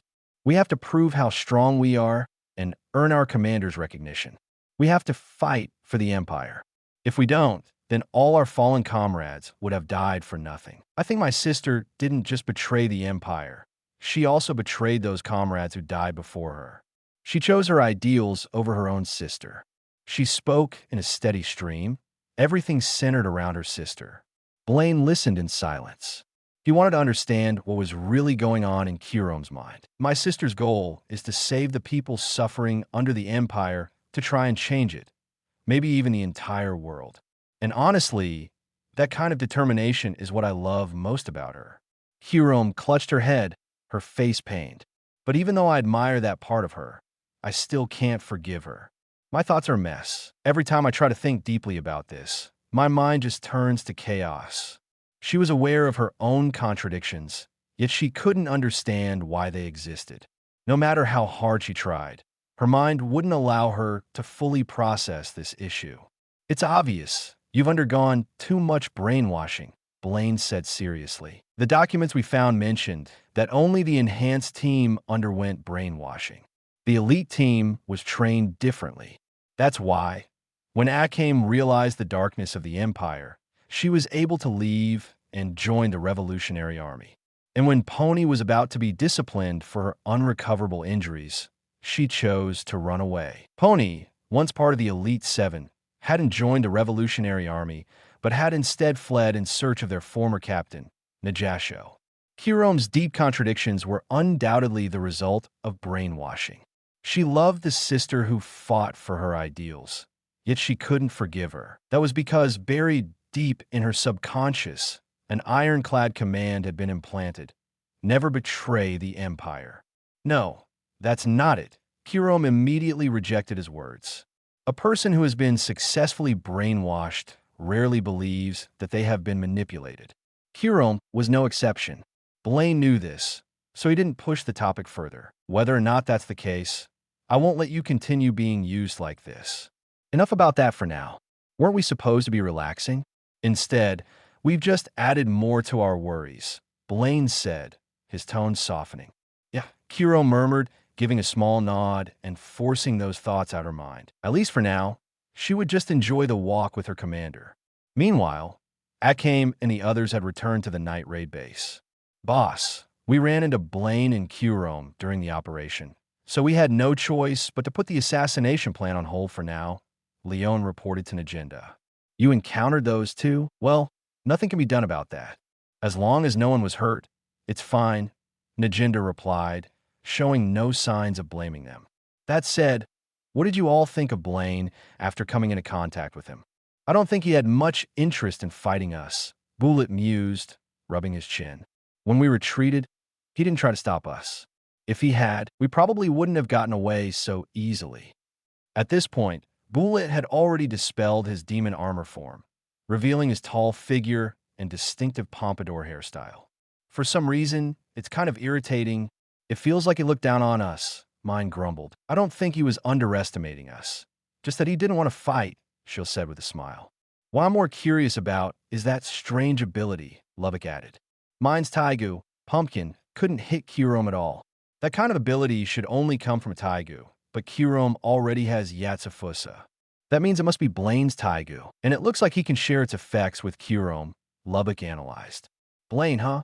He kind of seemed like Kirom's little boyfriend. Don't you think, Akame? Leon suddenly smirked. Unlike the others, her focus had been entirely different. She had noticed Akame's reaction back then. It was adorable. Finding it amusing, she deliberately prodded her again. I won't acknowledge him until I know exactly how he feels about Kirom, Akame stated, her expression completely serious as she voiced her big sister declaration. 51. Chapter 51. Stopping the brainwashing. After hearing the group's descriptions, Najinda had a general idea of the situation. Still, she wanted to confirm something. So, was he hostile toward you at all? No, not at all, Akame replied. Though, when I said I was going to kill Kirom, he did direct a brief killing intent at me. As Night Raid's ace assassin, Akame was highly attuned to detecting hostility and bloodlust from others. It was a skill she had honed back in the Empire's assassination unit. Her former commander, Gazuki, had also possessed the ability to sense the world of killing intent. This skill had proven invaluable when dealing with spies. That just proves he's not actually hostile toward us, doesn't it? Najinda said. In that case, I'd say he's someone worth recruiting. She continued, tonight's events could be considered either bad luck or good luck. But at the very least, this direct encounter saved us the trouble of having to observe him from afar. So, boss, you're planning to invite him to join Night Raid? Leon asked. Yes. We'll see if an opportunity presents itself. I want to speak with him in person, Najinda nodded. Just as she had done when recruiting Akame, deliberately revealing her location so the Empire's assassination unit would send Akame to assassinate her. She planned to create an opportunity for a direct conversation. We're getting another new comrade, Shill said excitedly. Shill had long, flowing purple hair, matching purple eyes, and a deep fondness for the color. Her entire outfit, including her Chong Sam-style dress, was purple. Among Night Raid, she was the only one who wore glasses, giving her a quiet and elegant appearance. Though pretty, she was known for being clumsy and a bit of an airhead. Her Taigu, Cutter of Creation, Extase, was a massive, scissor-shaped weapon capable of cutting through anything. It was also highly durable and could be used for defense. Mine, however, crossed her arms. Don't get too excited just yet. That guy might not even accept the offer. He could be just as stubborn as General Budo. The twin-tail girl with pink hair, Mine, was the current wielder of the gun-type Tiger Roman artillery, Pumpkin. Petite and cute, she wore a light pink dress that matched her hair and eyes. Though her features were adorable, her personality had a sharp edge, carrying a touch of arrogance. Najinda had originally been the owner of Pumpkin, but after losing her right eye and right arm during her defection, thanks to his death, she was no longer fit to use a gun-type Taigu. Seeing that Mine was a natural sharpshooter, she had entrusted the weapon to her. That being said, Najinda continued, Blayn holds a commander-level position in the Empire's assassination unit, right? Did you pick up on anything after interacting with him? Akame shook her head slightly. Given how young Blayn looked, around the same age as Kurome, it was hard for her to believe that he held a high-ranking position. I see. Then let's have the Revolutionary Army send someone to investigate, Najinda decided. The Empire's assassination unit base is heavily guarded. Is it really safe to send someone in? Akame asked, slightly concerned. Don't worry. We have a Taiga user who specializes in this kind of work, Najinda said confidently. The Empire's assassination unit, base headquarters. Vacation time had come to an end, and it was time for the members of the assassination unit to set aside their leisure. Having undergone strict and relentless training, they were disciplined enough to control themselves. What followed was their scheduled drug enhancement. At regular intervals, the base conducted these so-called enhancements on all members of the assassination unit. But in truth, drug enhancement was nothing more than a cover. What the researchers were really doing was brainwashing. Ever since Blayn had shown Kurome and the others the classified documents, they had learned the truth behind the enhancements. Yet, despite knowing, they still had no desire to resist. They willingly submitted themselves to brainwashing once more. The entire process was simple. Members of the assassination unit would be taken to a designated underground chamber, where they would be seated in chairs, their hands cuffed. A sedative would then be injected to put them to sleep. Once unconscious, the conditioning would begin, hypnosis and psychological reinforcement, all centered around a single core command: never betray the Empire. However, today's brainwashing session was interrupted. Blayn, are you trying to obstruct our work? Drug enhancement is a strict order from the higher-ups. You have no right to interfere. If the superiors find out what you're doing, you should understand the consequences. As the staff prepared to escort the assassination unit members for their scheduled session, they were stopped by Blayn. Drug enhancement? Wouldn't brainwashing be a more accurate term? Blayn's expression darkened slightly as he spoke in an indifferent tone. Hearing this, the researchers paled in shock. You're saying that in front of them? Kurome, Kelly, and the rest of the assassination unit were standing nearby. The higher-ups had strictly forbidden them from ever learning the truth behind these enhancements. Anyone who leaked this secret would be executed. Even the researchers themselves could face punishment if the truth got out. Yet, in reality, Kurome and the others had already known about the brainwashing for a while. They simply didn't care. Right now, their expressions were filled with concern, not over the brainwashing itself, but over the potential consequences of a direct confrontation between Blayn and the researchers. None of them had fully realized just how severe Blayn's actions were. That's right, Blayn said, his tone as casual as if discussing the weather.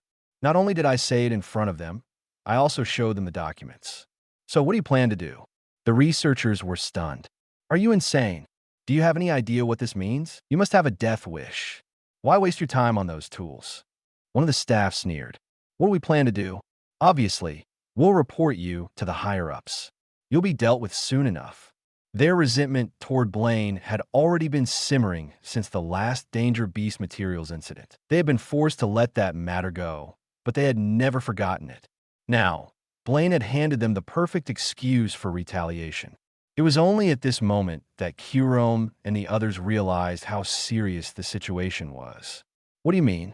Commander Blayn is going to be punished. Kurome's expression tensed, her voice sharp with urgency. Of course, he's committed a major taboo.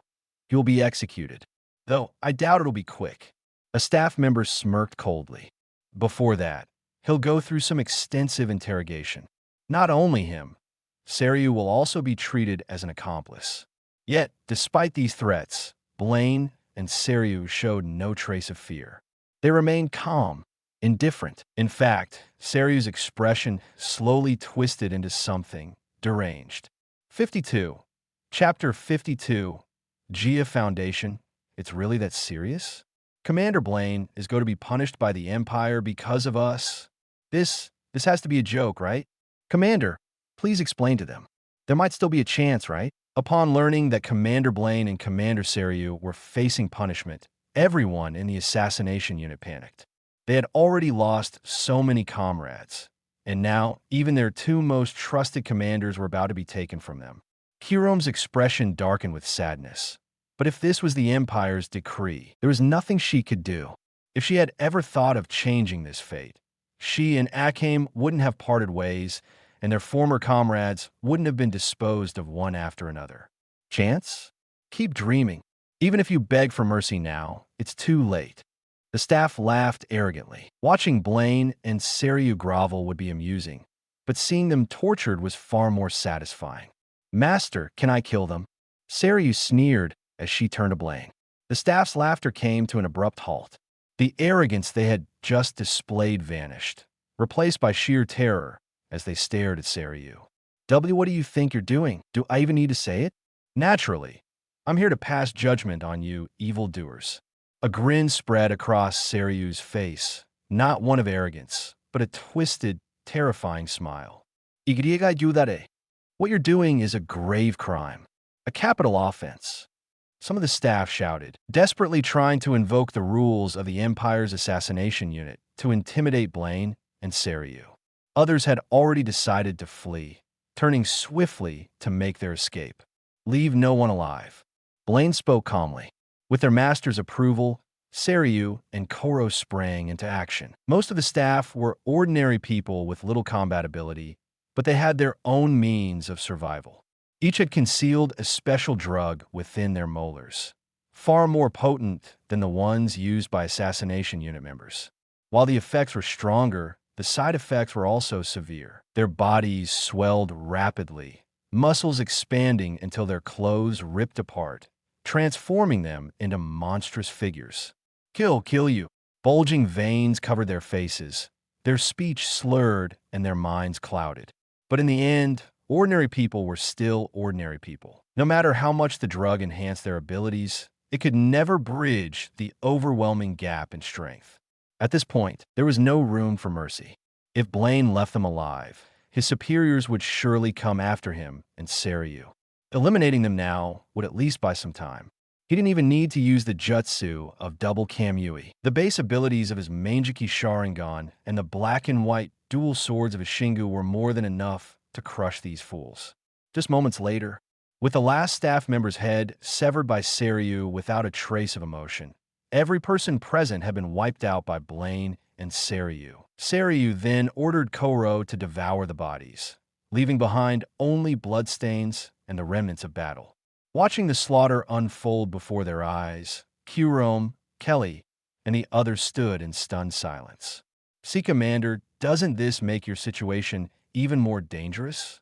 Kelly was the first to speak, his voice trembling slightly. That's true, but so what? Blayn remained calm. You all need to think this through. Everything I did was for your sake. Do you really believe brainwashing hasn't affected you at all? After being brainwashed, none of you are the same as before. Doesn't that scare you? Whether your unwavering loyalty to the Empire is a result of brainwashing or not, you won't believe me if I say it now. But given time, you'll come to realize the truth. Blayn had a theory. There had to be a reason why the assassination unit members were subjected to regular brainwashing. If the brainwashing were permanent, there would be no need to repeat the process so many times, which meant its effects were temporary. If Hirome and the others were no longer subjected to it, the brainwashing's hold on them would gradually fade. Commander, you suddenly tell us all this, but we don't know what to do. Yet we can't resist them like you did. And even if we did, we'd just be executed. We're supposed to obey the Empire without question. The assassination unit members were overwhelmed, their thoughts in turmoil. Do you really think those people represented the Empire? That just because they ordered you to do something, you had to obey? Blayn spoke bluntly. Right now, I'm the one in charge of the Imperial Assassination Unit. I'll be the one to change the system. You don't have to worry. I'll take responsibility for everything, and Koro and I will help you return to the path of justice. Seiryu picked up Koro and smiled at them. Her bright, cheerful expression was a stark contrast to the bloodthirsty look she had worn during the fight. Koro, having already digested the bodies, had returned to his usual form. If you don't want to lose any more comrades, then trust us. I might not represent the Empire, but at least I'm better than those guys. And besides, I'm your leader. Blayn smiled. His words struck a chord. Not only did he avoid directly challenging the brainwashing they had undergone, but his argument was undeniably persuasive. At no point did he ask them to betray the Empire. I don't want to lose any more comrades, and I don't want to lose you either, Commander. I trust you. Harem was the first to speak. The others nodded in agreement. Blayn wasn't trying to rebel against the assassination unit. He wanted to change it from within. That was something they could accept. The staff killed today were only a fraction of the total. The rest had no idea what had transpired here. The base would continue functioning as usual. Meanwhile, the researchers responsible for the brainwashing were puzzled by the unit's failure to report to the underground chamber on schedule. As for the dead staff members, it was as if they had vanished without a trace. No one knew what had happened to them, except Blayn, Seiryu, and Harem. Koro had even consumed their bones, and it would be easy to clean up the remaining blood and battle scars. Blayn simply informed the researchers that an internal incident had occurred, leading to the mysterious disappearance of several staff members. As a result, this round of brainwashing was temporarily canceled. Meanwhile, as chaos brewed within the Imperial Assassination Unit, a spy from the Revolutionary Army had infiltrated the capital. Lurking near the unit's base, they waited for the perfect moment to strike, utilizing the transformation ability of the Taigo Jia Foundation. 53. Chapter 53. Little Black Cat, Chelsea, the so-called high-ranking superior of the Imperial Assassination Unit, was a royal palace official named Synopsis. His status was second only to Prime Minister Honest. In fact, Synopsis was the very founder of the Imperial Assassination Unit. For now, word of what had transpired within the Assassination Unit had yet to reach him. Until Synopsis realized what was happening, Blayn had complete control over the unit, a window of time sufficient for him to accomplish many things. Today, as usual, Blayn and Seiryu led the assassination unit out for training. Ding! The host has hunted a level 4 danger beast. Reward: 1 system point. Ding! The host has hunted a level 3 danger beast. Reward: 3 system points. The assassination unit successfully completed their training objectives, and Blayn gained a substantial number of system points along the way. Though a few members were injured, the overall mood was lighthearted and relaxed. After all, Commander Blayn had reformed the assassination unit system, completely abolishing the previous punishment policy.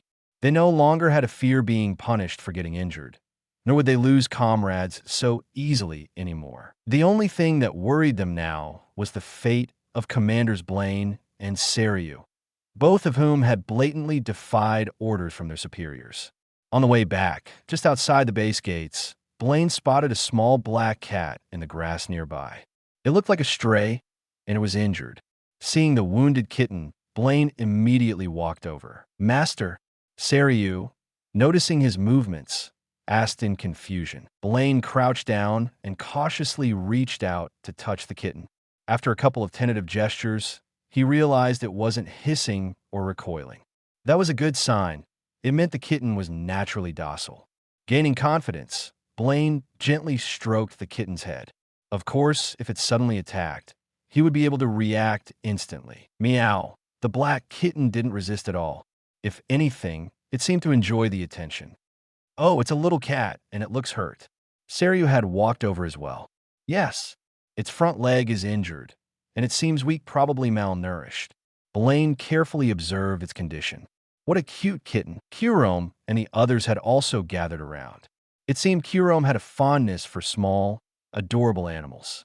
"I'll treat its wounds first, then find a good home for it." As he spoke, Blayn lifted the kitten by the scruff of its neck and cradled it in his arms. The kitten remained calm. It didn't claw at him, didn't hiss. Instead, it nuzzled its head against him. "What a well-behaved little thing. Too bad we can't keep pets," Kelly sighed. The issue wasn't just whether they could have pets.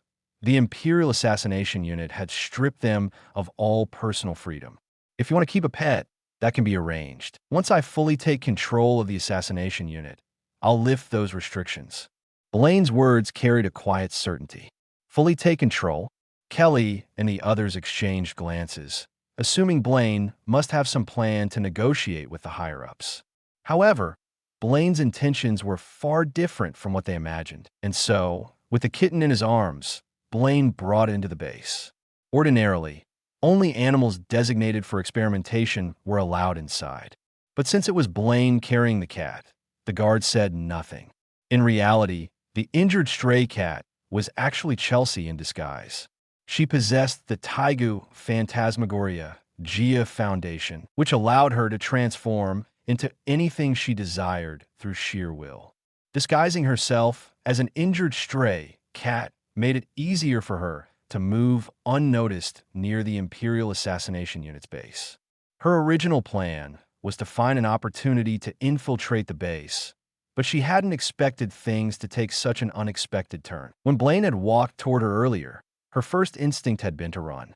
However, considering her current appearance, a cat with an injured front leg, running too fast would have seemed unnatural. To avoid arousing suspicion, she chose to remain still, feigning obedience while carefully observing the situation. If things took a turn for the worse, she could always abandon the mission and escape. What surprised Chelsea, however, was how unexpectedly kind-hearted her target, Blayn, turned out to be. He actually intended to take her into the base and treat her wounds. Of course, he wasn't an assassination target, but rather a surveillance target. The Revolutionary Army had tasked Chelsea with monitoring Blayn to determine whether he was someone they could recruit. In the end, Blayn's actions played right into her hands. She had already been searching for a way to infiltrate the base. Although this was essentially walking into the lion's den, espionage was always a dangerous game, and until now, she had never failed. She trusted both her own skills and the capabilities of her Taigu. Blayn carried the black kitten, Chelsea in disguise, into the lounge. He asked the lab technicians for medicines suitable for treating animal wounds, including disinfectants, before beginning to treat her injuries. Seiryu, Kurome, and the others stood nearby, watching. The ability of Gia Foundation was indeed formidable. Up until now, Blayn had yet to notice that the small black cat was actually a transformed human. As long as Chelsea didn't act in a way that contradicted typical feline behavior, no one would see through her disguise. Meow. When the disinfectant was applied, Chelsea even pretended to wince and struggle slightly, making her act all the more convincing. The strengths of Gia Foundation were evident, but so were its weaknesses. It lacked any real combat ability, making it more suited for reconnaissance, infiltration, and assassination. It wasn't until he began treating the wound that Blayn sensed something off. Chelsea had created the injury using the cosmetic abilities of her Taigu. It was so lifelike that it was virtually indistinguishable from a real wound to the naked eye. However, Blayn's eyes were far from ordinary. With the keen perception of his Mangekyō Sharingan, he detected the slightest inconsistency. Chelsea's only misstep was her lack of intel on the Mangekyō Sharingan. Not even the Revolutionary Army, nor anyone else in the world, knew the truth about Blayn's eyes. As a result, Chelsea remained completely unaware that her disguise had already been exposed. On the surface, however, Blayn showed no reaction. He simply continued tending to the black kitten's injury with patience and care. Internally, though, he was now on high alert. This cat was almost certainly a transformed human, likely due to a Taigu's ability. In a world filled with all kinds of bizarre Taigu, one capable of transformation wasn't particularly surprising. For now, he had no intention of exposing her. Instead, he wanted to see just what this little black cat was planning to do next. 54. Chapter 54. Bathing the little black cat. Blayn figured the most likely explanation was that the kitten was a spy sent by the Revolutionary Army. After all, the Empire's assassination unit's greatest enemy, and practically its only one, was the Revolutionary Army. The unit had been created specifically to combat them. While the possibility of foreign spy couldn't be completely ruled out, it was highly unlikely. Foreigners had little to do with them. After tending to the black kitten's wound, Blayn bandaged it up and even tied a small bow. Though he already suspected something was off about the little creature, he was willing to play along. Acting as if nothing had happened, Blayn casually went to find food for the kitten. There's still some snacks in the base. Let's give it some biscuits for now, he said. Specialized cat food didn't exist in this world, and even if it did, one would have to gather the ingredients and make it from scratch. Besides, this little one wasn't really a cat, but a human. From that perspective, biscuits were actually a better choice than cat food. However, the biscuits had all been bought by Kirome, and some of them hadn't yet been laced with medicinal ingredients. Blayn needed to check first. Kirome, can you spare some of your biscuits for the kitten? If it's just a little, that's fine. Considering it was Blayn asking, and the fact that Kirome had a soft spot for cute animals, she relented. Of course, no need to give too many. It's not like it can eat that much.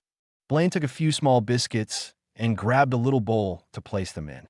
Watching him, Chelsea thought to herself, this guy's surprisingly considerate. If he had just thrown the biscuits on the ground, she would have had to put up with the dirt.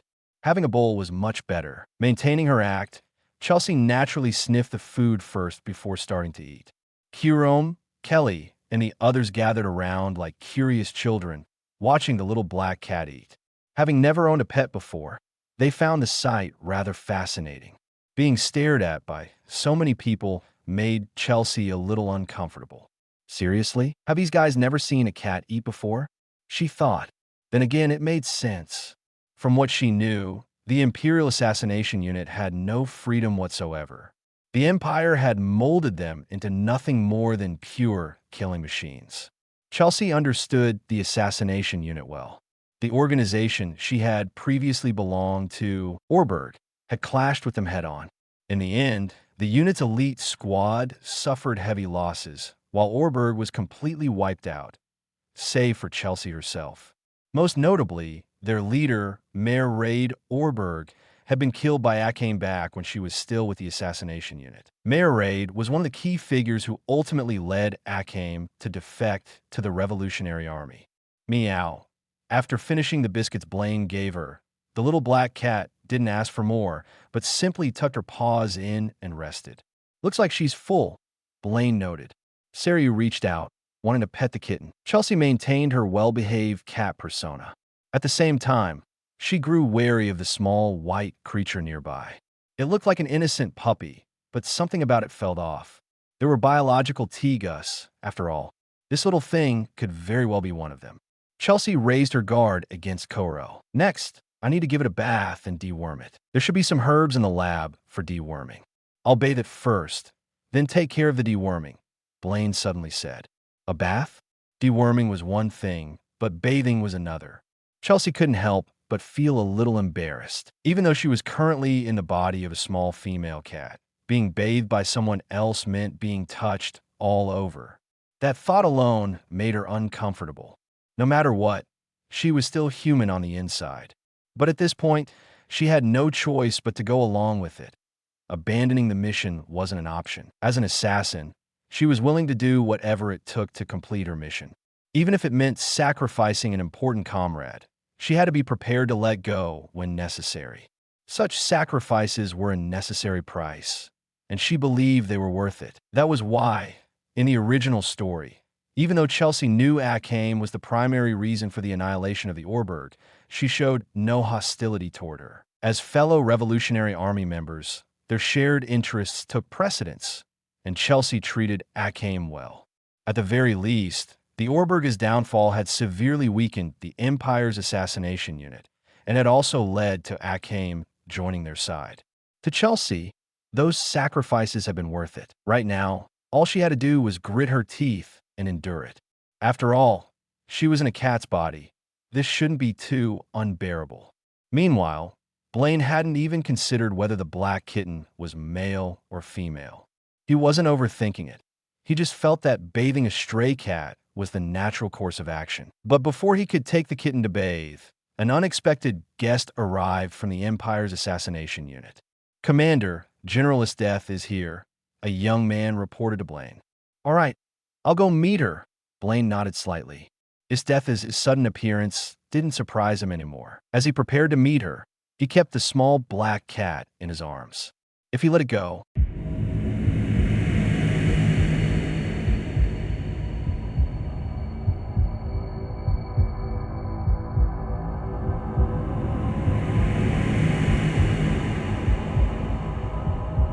No more novels?